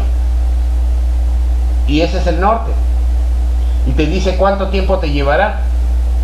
Nosotros podemos decir que las playas, en el manejo de la zona costera, en la región La Libertad, de acá al 2050, va a ser muy eficiente, se va a respetar esto, se va a tener continuidad de los ecosistemas, no va a haber alteración de sedimentos, se ha respetado la generación y traslado desde las zonas, por ejemplo, altas, las arenas llegan al mar, etcétera, etcétera. Se tienen proyectos económicos, se tiene estándar de calidad. Eso sería nuestro enunciado. Y yo ya estoy diciendo en qué fecha. Por ejemplo, si digo al 2030, ¿no? Por darle un ejemplo, al 2030. Estamos hablando de 10 años, una década, para llevar a cabo esa misión, esa visión. Entonces, para lograr esa visión, yo voy a necesitar objetivos estratégicos, grandes lineamientos que me ayuden a sectorizar y prestar atención desde lo específico a lo que se quiere hacer, porque la visión es bastante amplia. pero ahora sí tengo que aterrizar en elementos comunes. Y por ejemplo, acá hay 4, pueden ser 3 o pueden ser 5, pero por lo general no son muchos objetivos, porque si no se distrae. O sea, máximo 5 objetivos, y esos objetivos, si yo cumplo con los 5 objetivos, logro la visión. Pero para cada objetivo yo necesitaré estrategias. ¿Cómo llevaré a cabo tales cosas? Y estas estrategias para lograr este objetivo. Y esas estrategias a su vez se van a materializar a través de proyectos. Si yo tengo en mi visión que en la zona costera está integrada de manera eficiente, por ejemplo con ciclovías, para no contaminar y para respetar y todo lo demás, entonces yo por acá tendré un objetivo estratégico que me habla de conectividad y una estrategia basada en los medios, por ejemplo, no contaminantes o medios alternativos a transporte con combustibles fósiles. Y tendré un proyecto para generación de ciclovías. Y a su vez ese proyecto de generación de ciclovías va a tener actividades. Entonces, el elemento o la pieza celular, la pieza más pequeña de ese gran muro que es el desarrollo, es la actividad de un proyecto. Estructuralmente es hasta proyectos, son múltiples proyectos, son paquetes que están como racimos, y ese grupo de proyectos me aborda hacia un objetivo estratégico, y logrando todo eso llegaré a mi visión. De esa manera es más ordenado poder plantearse estrategias y lograr ciertos objetivos. De lo contrario, simplemente vamos, como se dice vulgarmente, al champazo, ¿no? O sea, ni siquiera tienes idea de lo que quieres. Por ahí dices, voy a hacer una pistita, voy a hacer esto de acá, el señor, no, el colegio está mal, ya haré el colegio. Y comienzas a hacer al guerrazo. Y por ahí dices, no, voy a hacer un monumento, porque es importante construir un monumento. Y creas un monumento. En algunos casos ha habido monumentos hasta del alcalde o de la familia del alcalde. Ya esos proyectos se comenzaron a eliminar, pero de todas maneras se han dado. O agarra y dice, no, voy a hacer una calle. ¿Y cuál calle vas a hacer donde tienes tus terrenos? Para darle valor. O sea, no es una calle y de repente ves que la autoridad, mientras toda la ciudad, en las partes, calles, pistas estratégicas están deterioradas, se le ocurre hacer una nueva pista en un lugar donde está despoblado. ¿Y por qué? Porque tiene un familiar, un amigo o él mismo tiene terrenos en esa zona y con eso logró la valorización de sus terrenos. O sea, ese tipo de proyectos no entran cuando hablas de planeamiento, porque solo entra lo que realmente es necesario. Y si se te ocurre hacer una cosa, no funciona, porque ya el plan está. Entonces, si nosotros tuviéramos autoridades, en principio tuviéramos políticos y cada partido viene con un plan bajo el brazo, eso es lo que se evalúa. Si cuando el destino hace que ese político sea la autoridad, por ejemplo un presidente, ese plan es el que se tiene que ejecutar. Pero como no, nuestros candidatos, líderes o pseudo líderes no tienen la más mínima idea de planeamiento, entonces sencillamente se hace como un documento para cumplir. O sea, alguien lo hace, al guerrazo un plan, ya lo usas en la campaña, acá haré esto de acá, listo. A la hora que asumes el gobierno haces cualquier cosa. Nada que ver con lo que está en el plan. Porque hay que entender planeamiento. Y ese es el problema. Entonces, un plan, vamos a achicar un poquito acá. Un plan es un documento que me va a sistematizar de manera lógica y ordenada mis objetivos, estrategias, políticas, acciones en el tiempo y en el espacio, que son necesarios justamente para lograr esa visión. Pero también hay programas que son instrumentos que desagregan y detallan los planteamientos y orientaciones del plan mediante la identificación de líneas de acción específicas. Y los programas duran más tiempo. Por ejemplo, programa de lucha contra la pobreza, programa del vaso de leche. O sea, duran más tiempo que un plan. En teoría, ¿no? Porque hay planes que pueden durar mucho más.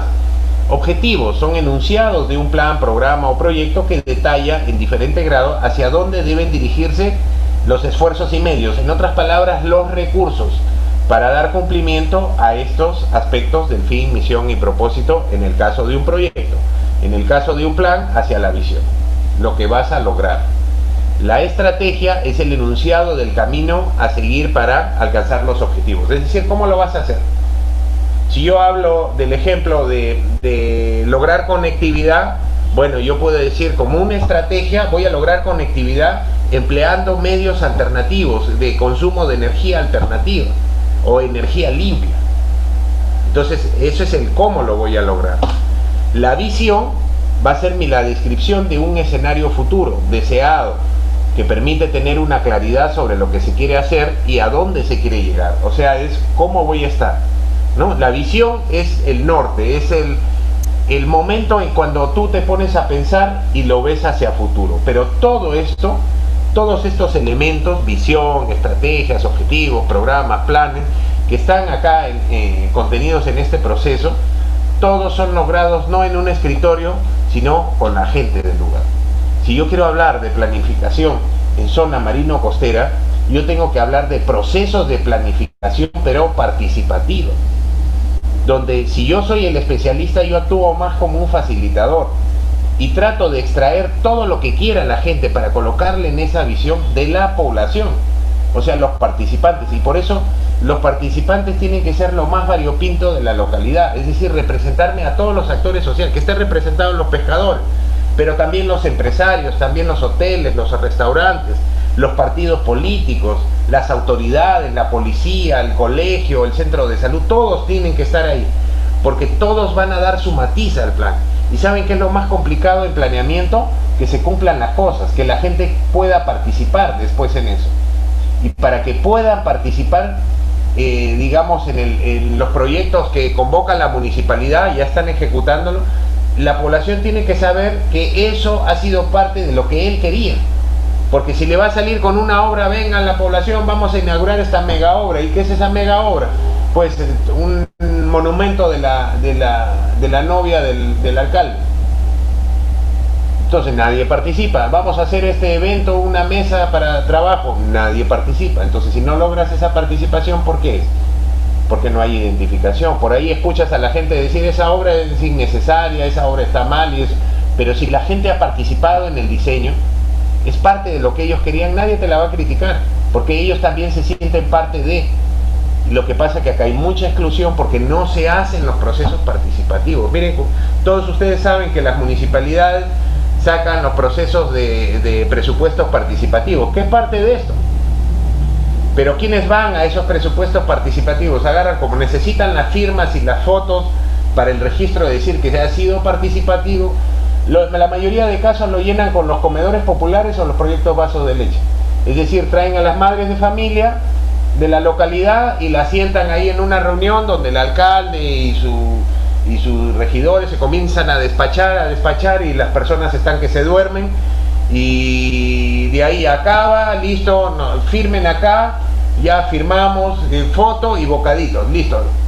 Todo un éxito el proceso participativo. La gente no tiene ni idea de lo que le ha dicho. Y al final se hace cualquier obra. Ese es el problema que tenemos en lo que es manejo participativo. Y es clave para lograr esto. Sin eso no se puede dar. Entonces hablábamos también de la misión. Hablábamos de la misión, que es un enunciado empleado como guía para delimitar al conjunto de objetivos estratégicos, enlazando lo que se desea con lo posible en el plan. En otras palabras, tiene que ver más con la funcionalidad y tiene que ver más con institucionalidad. Cuando son instituciones ¿por qué? Porque ese va a ser el límite. La región, para operar en el tema de zona costera, tiene también aspectos limitantes en su misión. La municipalidad también, la capitanía del puerto también, una empresa privada también. Entonces necesita, en base a la misión, conjugar los aspectos donde pueda hacer aportación. Y bueno, entendemos todo este proceso como algo que se va a anticipar a la toma de decisiones. Antes de construir, primero tengo que tener los planos. Los planos vienen a ser el equivalente al proceso de planificación. Y vean de ahí, el término planificación tiene que ver con hacer planos. Entonces eso nace un poco ahí con la planimetría. ¿Y por qué? Porque en el plano tú pones lo que quieres hacer y de ahí, como un recetario, tú lo ejecutas. Para el desarrollo, la planificación es clave, porque ahí va escrita la receta de lo que tienes que hacer para que las cosas funcionen. Pero en un país, en una sociedad donde no se hace planificación, obviamente se hace todo al guerrazo, no sabemos a dónde vamos a ir. Busca prever el futuro y determina los procedimientos y operaciones necesarias para alcanzar este buen desarrollo. Como resultado del proceso se van a obtener los planes, programas y lineamientos para los proyectos. Entonces nosotros tenemos que entender que tenemos la política nacional o distrital, cuál es la política que tiene esa autoridad. Y en principio, esto a veces suena muy a libro, muy a teoría, porque en la práctica el tipo no tiene ni idea de lo que significa la política, piensa que la política es sinónimo de político. Es decir, yo soy candidato político, esa es la política. No, la política es el deseo que una persona quiere para lograr algo. Si esa persona está comprometida, en otras palabras, la política me induce a voluntad. Si mi autoridad no tiene voluntad en un tema, no va a poder construir una política para ejecutar. Por ejemplo, si al alcalde le importa 3 pepinos el tema ambiental, podemos decir que no tiene voluntad política. En otras palabras, no van a hacer política de su gestión. Podrá hacerlo para tener ahí entretenido al regidor encargado y al personal que está ahí trabajando, pero no le va a dar los recursos. O sea, simplemente van a hacer unos cuantos papeles, tomarán fotos, harán algunos archivitos y algunos informes y no funcionará nada. Hará su plan en la oficina de la parte ambiental, podrá determinar algunos programas y podrá hacer algunos proyectos, pero no los va a ejecutar, van a quedar en papeles. ¿Eso por qué? Porque no existía voluntad política.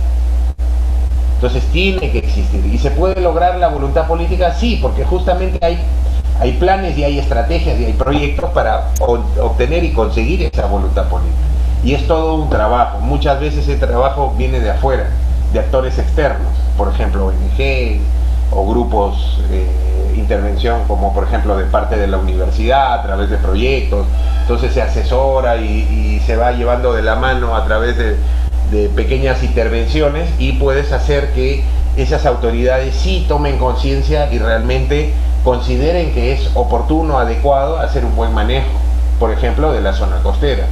Entonces puedes decir toda esa ambición que tenía el alcalde de ese proyecto, megaproyecto de playas para hacer construcciones, hacerle entrar en razón de que eso va a ser un desastre y que mejor esos recursos los canalice hacia otras cosas y puedes tener más éxito.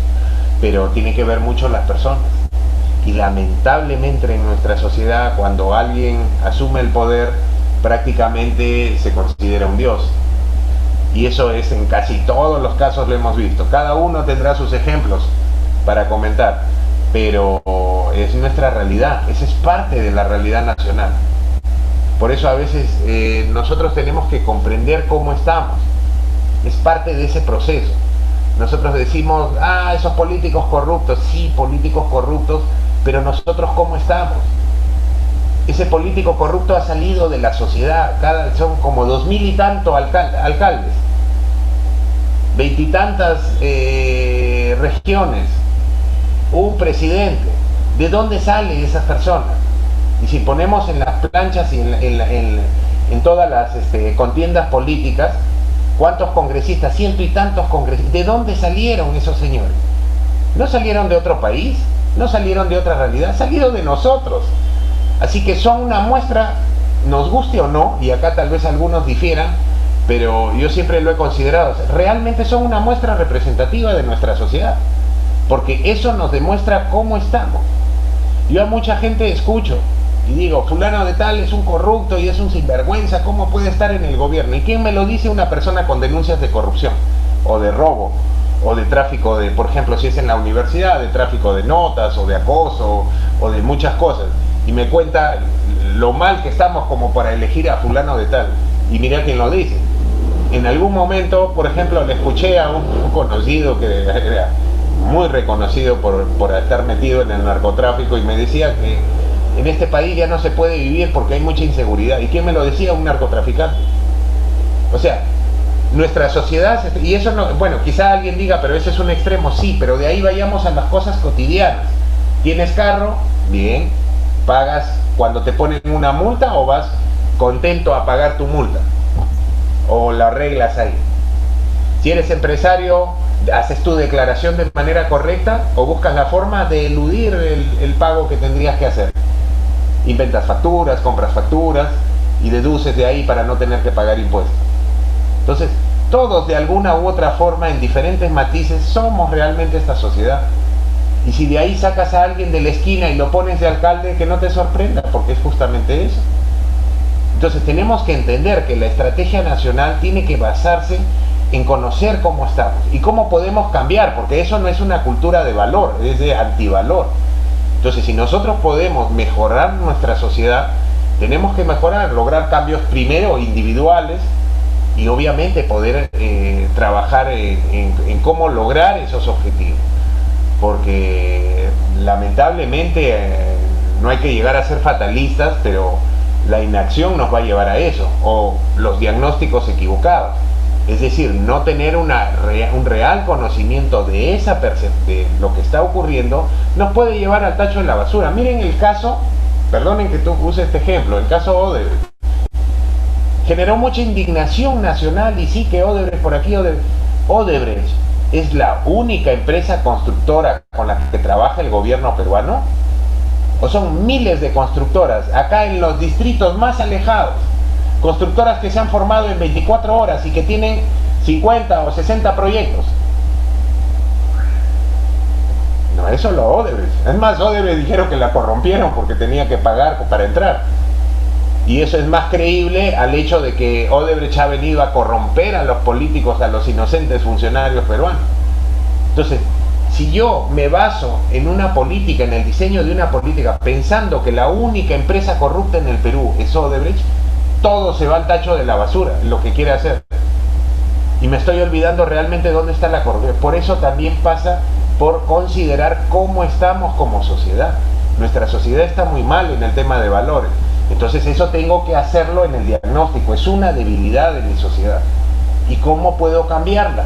Ese es otro elemento común. Y eso va a ser transversal a cualquier proyecto. A cualquier proyecto de la naturaleza que sea, donde sea. Si hablamos de espacios costeros, de manejo de zonas costeras, también tenemos que tener presente eso. Que eso es parte de la realidad. Entonces, como parte de la realidad, tengo que tomar y manejar todas mis contingencias adecuadas para evitar que mi proyecto fracase. Por ejemplo, en el tema de voluntad política. Yo no puedo asumir que todos los alcaldes son buenos y que todos los alcaldes les gusta el tema ambiental y van a colaborar, o que todos son proactivos hacia su comunidad y que todos han entrado a la política porque son seres muy nobles y filántropos, que quieren invertir en la política y eso. No, o sea, tengo que asumir que son personas con muchas debilidades y tengo que hacer estrategias para hacer que esa persona le interese trabajar en este tipo de proyectos y asumirlos para ser ejecutados durante su gestión, ¿no? Entonces, mi punto de partida va a ser el diagnóstico. Mi punto de partida es el diagnóstico, ¿no? Y vamos a ver el estado inicial de las cosas. Es mi imagen de la realidad. Y voy a emplear múltiples metodologías para obtener, desde visitas de campo, consultas, encuestas, a metodologías más participativas en las cuales pues yo invito a diferentes actores de la sociedad y puedo hacer un taller de planificación inicial para conocer la realidad. Por ejemplo, puedo hacer uno de los métodos de diagnóstico más comunes, más antiguos y más conocidos son el FODA, ¿no? El análisis de fortalezas, oportunidades, debilidades y amenazas. Pero bueno, ya eso ya lo sabemos, todo el mundo sabe que es un FODA. Sí, pero no hay que desprestigiar al FODA porque es muy bueno como metodología. Algunos dicen, no, hay metodologías más... No, si usas una metodología que es buena, vale la pena seguir usando. Lo que pasa es que a veces se usa mal. Pero acá, ¿qué es lo que nos ayuda? Por ejemplo, para ir cerrando con este tema, analizar justamente el medio interno y el medio externo del lugar. ¿Cuáles son sus fortalezas? O sea, sus elementos positivos que tiene. ¿Y cuáles son sus debilidades? Por ejemplo, en ese espacio hay muchas autoridades que están imbuidas en corrupción. Eso es una debilidad. ¿Cuál es una fortaleza? Que, por ejemplo, hay mucha gente que se vincula con ellos y tienen mucha apertura, entonces podemos trabajar con ellos, ¿no? Oportunidades, tal vez financiamiento externo, amenazas, tal vez algunos elementos de la política nacional que influyan en la política local, que es realmente lo que viene ocurriendo, o amenazas desde el punto de vista naturales que pueda tener un lugar, ¿no? Por ejemplo, el tema de erosión costera. el tema del evento El Niño, el tema de inundaciones, etcétera, ¿no? Esas son amenazas que pueden afectar un espacio. Pero por eso, justamente la planificación, ¿qué quiere decir? Que me voy a proyectar en el tiempo. Y así como están muchos recursos imbuidos dentro de la zona costera, también hay muchos aspectos de amenazas que afectan la zona costera. Porque es ese espacio de interacción, ¿no? Por ejemplo, el tema sísmico, el tema de tsunamis, es un tema que hay que incluirlo dentro de todos los proyectos y procesos de planificación que se hagan en el espacio costero. El problema es que no lo hacemos. El problema es que no existe digamos, una cadencia en lo que se haga en el tema de prevención. Más bien tratamos de hacer las cosas a la diabla. No existe prevención. Cuando ocurre el desastre, tampoco lo manejamos bien. Y después del desastre ya nos olvidamos. Miren el caso de Pisco, el terremoto de Pisco. Hace un tiempo fui por ahí. Todavía siguen casas destruidas. Todavía siguen gente viviendo en albergues, en carpas o en construcciones de triple. Todavía hay puentes destruidos. Y estamos hablando de más de 10 años que pasó ese terremoto. Acá en La Libertad pasó lo del 2017, el Niño Costero. Y todavía tenemos, por ejemplo, el puente de Virú, que todavía sigue colocado sin bases. Es un puente baby, un puente que es temporal, no es para que esté continuo. ¿Y cuántos años han pasado? Y no se ha logrado hacer. Entonces, esto es lo que analiza este aspecto de problemática y potencialidad. Entonces, o si pueden trabajar con otros métodos diagnósticos, excelente. Pero ese es el punto de partida, es lo que necesitamos operar. Y conociendo esto, yo elevo mis estrategias para lograr, por ejemplo, una visión. Esto es continuamente, se hace con la gente, se socializa y se discute y se debate. Y ahí entran los actores políticos locales donde dan su punto de vista. O sea, el político local es importante, no debemos rechazarlo, pero no a uno solo, tienen que estar todos. Y si son contrarios, mucho mejor, porque tiene que haber ese trabajo. Tenemos que comenzar a enseñar dentro de los procesos de planificación que no se trata de odiar un grupo y tener a otro, o parcializarlo. O sea, yo puedo tener mi opinión política, pero eso, para un trabajo de este tipo, me la tengo que guardar. Y tengo que trabajar con los actores políticos, aunque no me guste trabajar con alguno, pero con ambos tengo que hacerlo, porque es la única forma de llegar a elementos de concertación. Si no, todo es un proceso destructivo. Y es lo que vivimos hoy en día, ¿no? O sea, cuando puedan concertar, ya se ponen de acuerdo en qué elementos van a respetar. Nosotros acá tenemos una campaña en este mismo instante polarizada a nivel nacional, y eso se va a traducir en los espacios locales. Por ejemplo, partidos como de Verónica, que es de una línea, partidos como Hernando de Soto, que es de otra línea. Entonces, tienen que concertar qué elementos son comunes en ellos, qué elementos son divergentes. Pero por lo menos en los comunes es interesante. Y ahí, por ejemplo, lograr los compromisos políticos. Y miren, a menos de un año de la campaña. Entonces, de esa manera se puede lograr las cosas. Y si participan todos estos señores en el proceso de planificación, por ejemplo, a 5, 10 o 15 años de una comunidad, todos se ponen de acuerdo en cumplir lo que se está acordando en el plan. Ese fue el concepto del acuerdo nacional para el gobierno nacional, pero también podría manejarse para los espacios locales y funcionaría, porque ya serían acuerdos. Eso también evitaría un poco de advenedizos en la política, gente que vive en otro lugar y simplemente saca su DNI para candidatear en otro lugar. No tienen ni idea de la realidad, y ahí se pueden ir bloqueando esas opciones, y más bien que queden con los líderes locales. Y esos líderes locales sí tienen un conocimiento de su realidad, ¿no? Entonces, ese es un poco el esquema vamos a dejar de presentar, un poco el esquema que se generaría desde el punto de vista de este aspecto que es desarrollo y planificación.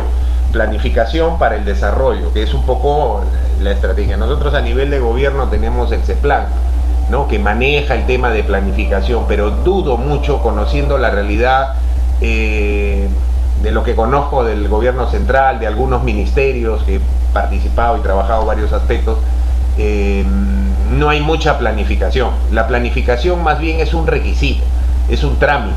Es decir, quieren hacer algo, pero me piden que presente un plan, listo, ya presenta el plan, ya se saca una consultoría, haz más el plan, listo, ya preséntalo por ahí. A nadie le interesa, nadie lo abre, dice, está bien, excelente, bacán, que se le pague por el servicio de haberlo hecho, ingresa ahí, listo, y se almacena y se sube, ahí pueden acceder al plan. ¿Se está cumpliendo con eso? No tienen ni idea, porque no les interesa. Más bien tienen sus cosas en mente. Y quizá el personal de mando medio bajo es el que está con el plan por ahí, pero no lo están materializando. Entonces, se cumplen requisitos, sí, algunas cosas, pero no está marchando como debiera, a la velocidad que debiera, porque el desarrollo es velocidad. Desarrollo, al final todos vamos a lograr cambios. O sea, de acá a 20 años la tecnología también va a llegar al Perú. Miren, hoy en día, ¿no? Todos tenemos celulares, todos tenemos computadora, internet, videocámaras, etc. Hace 30 años existían, claro que sí, pero no todos tenían acceso y nuestro país no. En la década del 90 recién ingresa el tema del internet en algunos lugares, computación y todo lo demás. En otros lugares ya había. Pero hoy en día todo prácticamente sale simultáneo a nivel global. Entonces hay cosas en las cuales vamos a ir imbuyéndonos y vamos a ir llegando a cosas, pero hay otras en las cuales nos vamos a quedar mantenidos ahí, poquito mejorará y continuará ahí. Y la idea es que las mejoras también se incrementen para la sociedad, ¿no? O sea, todos queremos un estándar de calidad de vida un poco mejor, no necesariamente plata para gastar, pero mejor calidad de vida, ¿no? Un ambiente más limpio, un ambiente más sano, gente más educada, nosotros mismos, nuestras familias, tener acceso a que si nos da una enfermedad podamos tener la medicina adecuada, podamos contar con médico y no sea un rompedero de cabeza. Hoy en día, por ejemplo, una persona, y creo que en las familias no hay familia donde no ha sufrido esto, pero por ejemplo el tema del cáncer. Entonces, ¿qué significa eso para una familia? Significa pues prácticamente la destrucción económica de la familia. Y mientras más estas enfermedades se prolongan, más daño es para la familia. Entonces ahí es donde se ve la situación económica. ¿Y qué ocurre en las familias? Tienen que hipotecar, algunos pierden la casa, otros pierden el trabajo y se produce una destrucción en la economía familiar para que al final la persona fallezca al cabo de un tiempo. ¿Se logró algo? No. Pero por lo menos si se tuviera más atención médica se podría lograr. Entonces en esos casos es evidente que se puedan dar mejoras. En la educación, tener una educación más real, más a lo que está ocurriendo, pero con calidad. No la calidad enunciada como a veces lo vemos yo como profesor universitario, lo veo en la nacional, ¿no? Y se llena la boca que la calidad y todo está peor al final de cuentas. La calidad no mejora, empeora. Pero hablamos de una calidad real cuando los egresados y todos se llega a un nivel, ¿no? Una de las cosas que soy más críticas, por ejemplo, hoy en día, promedio egresa de la universidad sin haber leído un libro. Eso también es preocupante. Y en una sociedad donde no se lee, no hay mucho crecimiento profesional también. Entonces necesitamos mucho de eso. Y esos son los cambios más radicales que podemos dar, el de la educación. Una pista se construye o se destruye, no importa, pero en la población, ahí es donde se evidencia. Por eso que al final yo asumo más el desarrollo no como un espacio, sino como el desarrollo de las personas, la evolución de una sociedad. Pero una persona podemos tener un genio, pero también podemos tener un montón de tarados. Entonces será interesante cuando toda la sociedad evolucione y todo el nivel de esa sociedad se vuelva más avanzado, y eso sería el objetivo real, ¿no? Bueno, eso sería esta parte. No sé si tienen algunas preguntas para hacer, César. Sí, a ver, hay una pregunta creo de Claudia en el chat. Dice: desgraciadamente los políticos son reflejo nuestro, pero ¿por qué el puñado de peruanos decentes no se meten a la arena política? A ver, Claudia menciona, ¿dónde está? Ya. Los políticos son reflejo nuestro, pero ¿por qué el puñado de peruanos decentes no se meten a la arena política? Esa es un poco la realidad, ¿no? O sea, hay gente que es correcta, todos sabemos, conocemos, ¿no? Gente competente, pero hay un problema en la política. Tú puedes tener una persona correcta, pero no un grupo político correcto. Por lo general, una persona que no está interesada en la política va a ser invitada por un grupo. ¿Y ese grupo qué cosa es? Ahí tienes el problema. Entonces tienes un tipo que es como un oasis. Ese tipo tarde o temprano se va a corromper. Y si no se va a corromper y va a decir yo no he recogido ningún sol de nadie, pero por lo menos va a dejar hacer que otros lo hagan. O sea, él no va a destituir a su partido, solo lo hará cuando las denuncias sean tan graves, pero los defenderán. Esa es un poco la historia. Hay gente que es honesta, que ha entrado en la política. He conocido gente honesta que ha participado en gobiernos, pero son un punto. En realidad no hacen. Supongamos al gobernante más honesto del mundo, al presidente más honesto del mundo, ¿qué creen que sucedería? Todos robarían en su entorno. Y él dirá, yo no he cogido plata. ¿De qué nos sirve una autoridad así? Que me diga, no he cogido plata, pero el resto sí ha cogido. Bueno, no es mi problema, pero yo no cogí. No logras nada. Ese es el problema, porque por eso tenemos que ver. ¿Va a haber una evolución? Claro que sí. Tarde o temprano van a producirse cambios radicales en nuestra sociedad, porque eso no estamos tocando fondo, seguimos cayendo. La crisis todavía está ahí en nuestra sociedad, no se ha solucionado absolutamente nada. O sea, no hemos visto nada todavía de lo que signifique un cambio real de nuestra sociedad. Todavía falta mucho. Y para eso todavía se tiene que lograr muchas cosas. Por eso que no es muy factible que la gente quiera entrar en política. El que eso es, al contrario, se corre de la política. Bueno, en mi caso a veces me dicen, no, si quieres te asesoro en algunas cosas, pero yo no entro absolutamente en nada. Porque tarde o temprano entras en esa situación de coger, o si no, de permitir a otros que cojan. Y yo podré decir y lavarme las manos, pero yo no cogí nada, revisen mis cuentas, vean esto de acá, sigo mi estilo de vida, no he recibido absolutamente ni un sol. Sí, pero todo tu entorno se ha comido. Ah, pero yo no. Entonces, ¿de qué nos sirve una autoridad así? Porque la corrupción es también complicidad, aunque tú no te beneficies. Y ese es el riesgo. Y por eso, si alguien es inteligente, no va a querer entrar. No va a querer entrar porque sabe que se va a quemar. Aparte que hoy en día no se necesitan pruebas para tumbar. Basta con que te inventen cualquier cosa, la difundan en las redes y te lo dan. Entonces eso también entra en la mente de las personas y por eso que muchos no quieren eso de ahí, ¿no? Otro aspecto que menciona Claudia, cómo se construye el anhelo y aspiración del bien común. Vean, son aspectos muy etéreos, el bien común. ¿Qué quiere decir bien común? Es un bien colectivo. Por ejemplo, acá en este mismo grupo, ¿no? Patti, por ejemplo, tiene sus intereses. Claudia tiene sus intereses, Johnny sus intereses, Gustavo sus intereses. Cada uno tenemos un interés.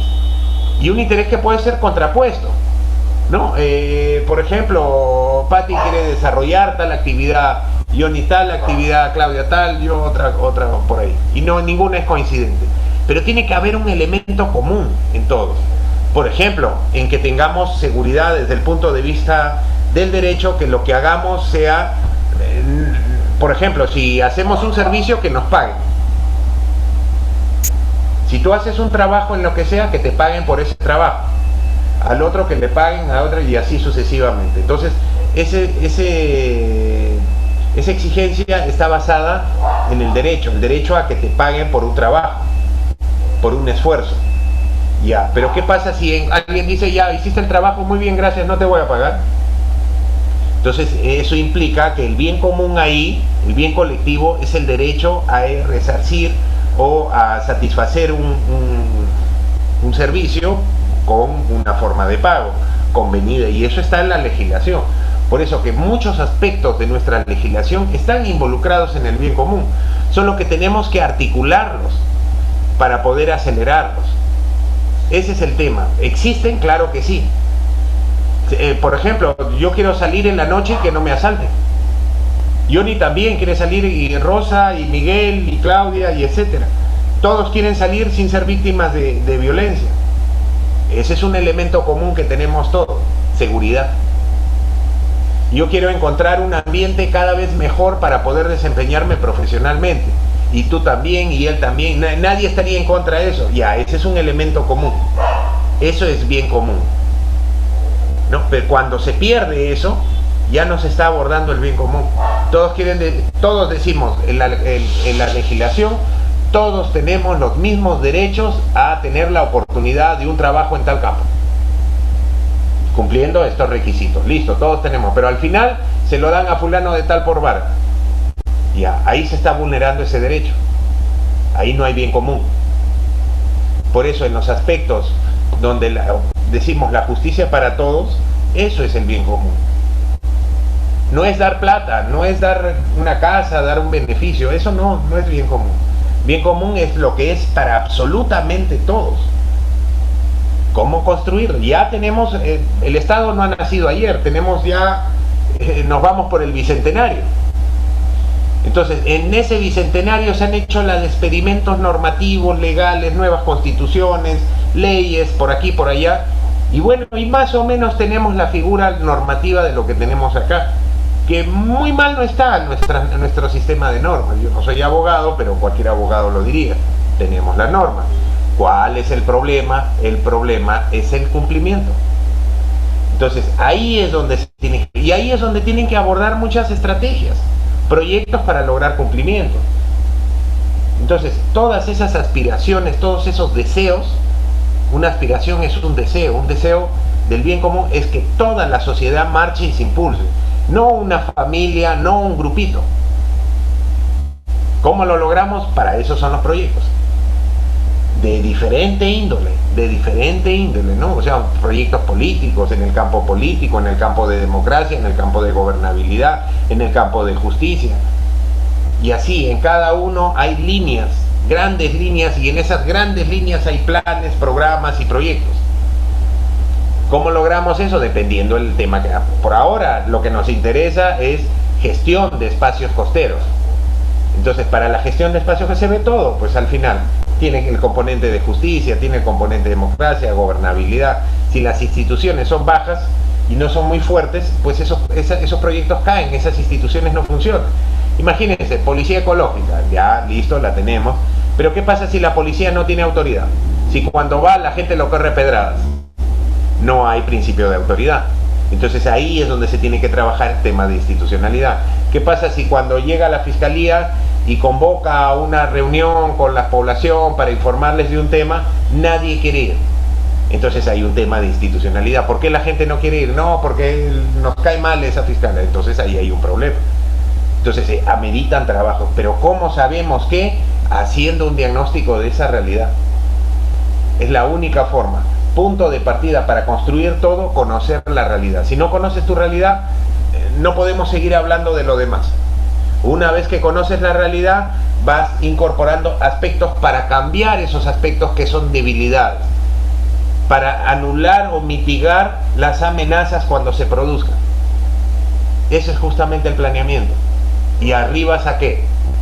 A planes, que es una manera genérica, pero a proyectos que son los eslabones o digamos los ladrillos de todo el que van a construir ese muro que es el plan. Entonces, ese es un poco el proceso. No sé si hay otra...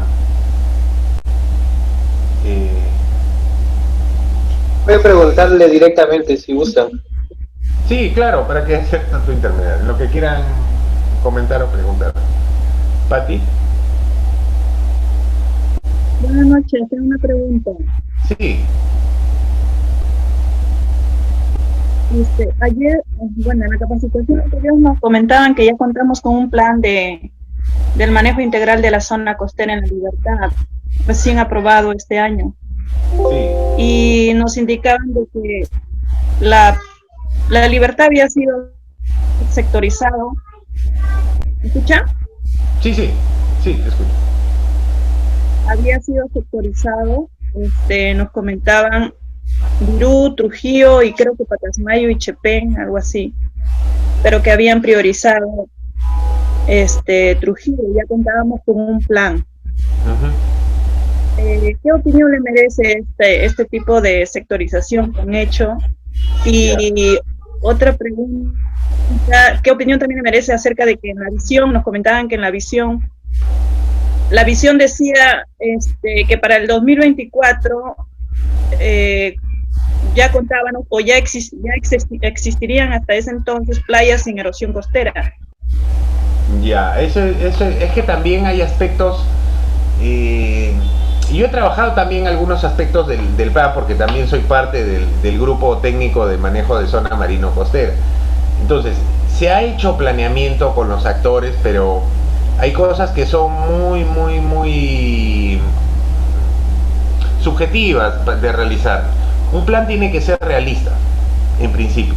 Y ahí sí no comparto muchos aspectos del plan, sobre todo en el campo de la erosión, ¿no? Porque estamos hablando 2025, me parece, ¿no, Pati?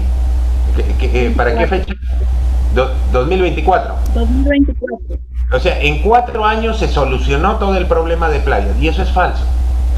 Porque para que se solucione el problema de erosión, tenemos que manejar dos factores. Uno es factor de erosión y otro es disponibilidad de arena. El factor de erosión viene a estar dado por todas las construcciones que se han hecho en las playas. O sea, no se ha generado todo el retiro de la playa. Más bien se ha ocupado con casas, avenidas, pistas. Ya, eso no se va a solucionar porque no hay ningún componente de desalojo de población y destrucción y desmontar infraestructura en playa, no existe.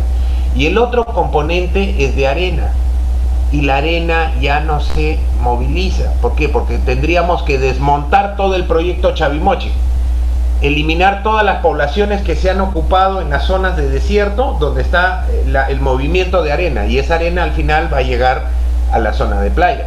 Por otro lado, en la zona donde está el río tenemos que quitarle todos los desarenadores y bocatomas del río, porque esos retienen sedimentos que tendrían que ir al mar, a la zona de la bocana.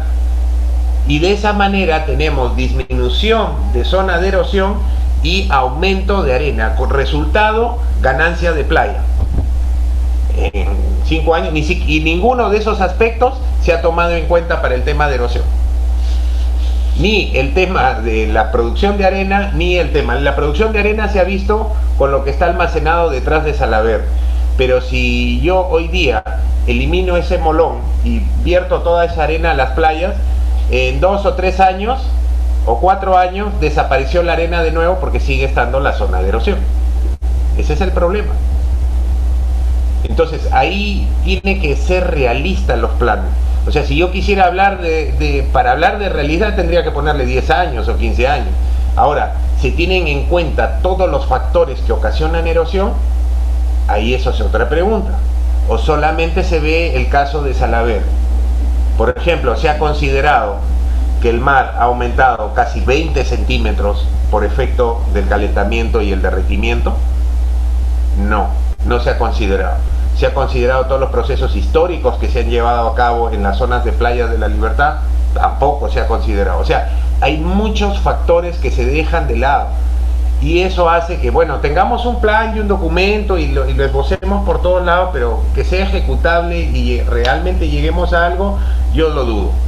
Lo dudo. A pesar de ser miembro de este comité y de haber participado en algunas cosas, pero también he sido bastante crítico en cómo se está manejando esto.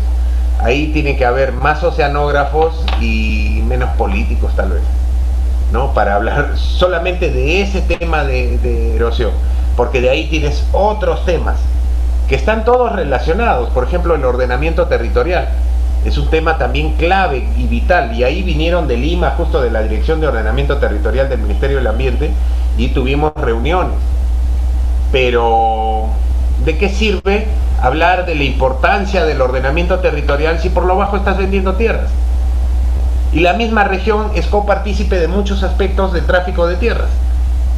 Y los gobiernos municipales también son prácticamente los traficantes de tierras. Entonces, ¿cómo un traficante va a hacer un control de ordenamiento territorial? Entonces, por eso yo lo dudo que en 4 años tengamos resultados. No. ¿Se ha hecho planificación? Sí, pero se ha hecho mal la planificación. No ha sido muy participativa y no se han incorporado todos los aspectos de planificación. Ese es el otro problema, ¿no? No sé si responde tu pregunta, Pati. Sí, gracias. César. Sí, a ver, ¿alguna otra pregunta que querían hacerle llegar?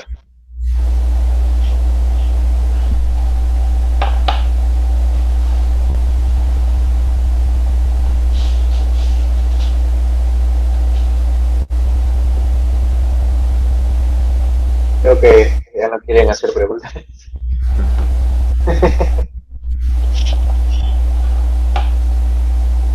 Ya no, ¿Ya? por el chat. Bueno, cualquier No, ya no. consulta siempre la pueden hacer en alguno de estos temas. Con varios, bueno, nos conocemos y siempre que haya alguna inquietud en estos temas, siempre estamos dispuestos a contribuir y colaborar en lo que se requiera, ¿no?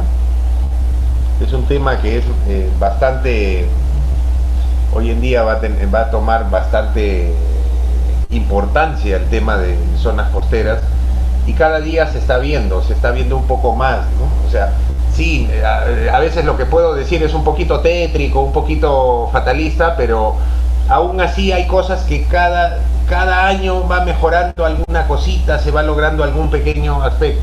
O sea, acá, bueno, es paciencia, pues, ¿no?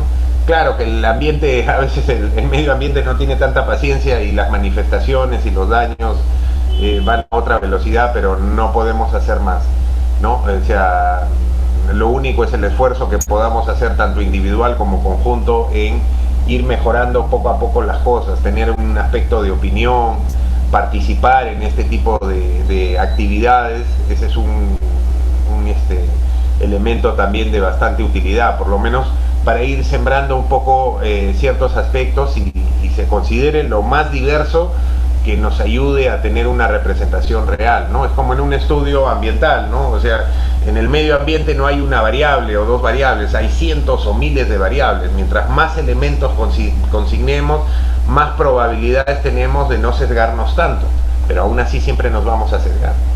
Entonces eso hay que tenerlo presente siempre.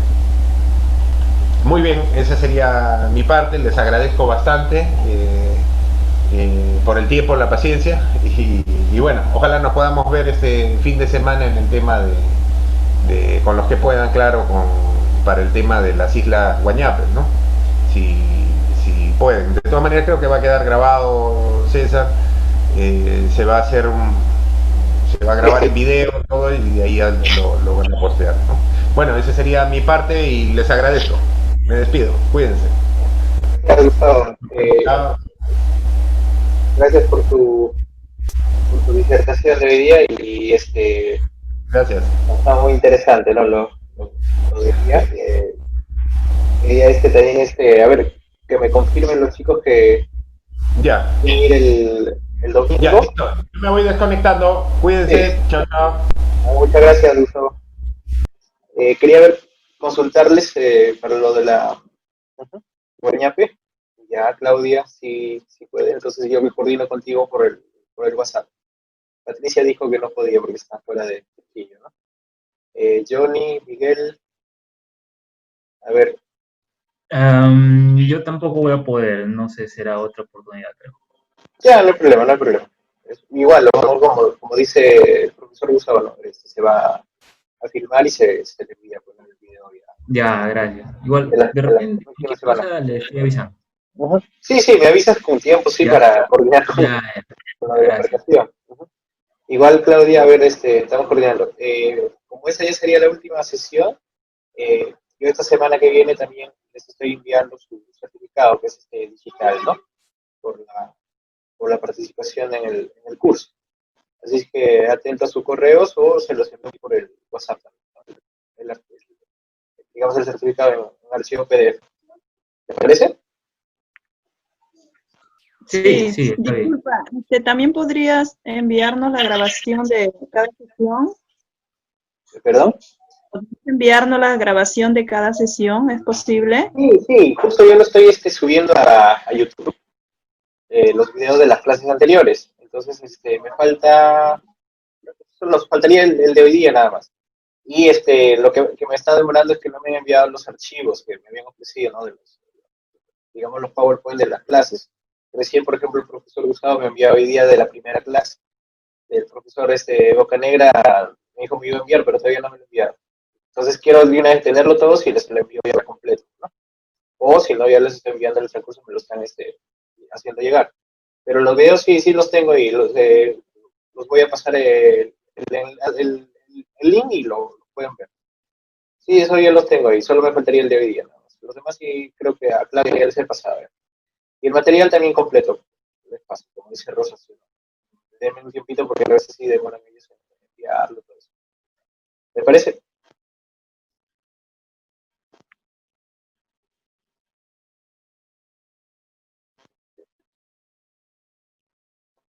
¿Sí les parece? No. Sí, todo bien, todo Perfecto. bien. Entonces, chicos, gracias por su participación y estoy coordinando con ustedes los detalles con lo que respecta a su certificado, el material, yo lo tengo ya completo, se los envío. Un gusto por conocerlos y ¿no? También por la participación que han tenido y ojalá el curso les sirva, ¿no? Tanto para su conocimiento profesional como también personal, ¿no?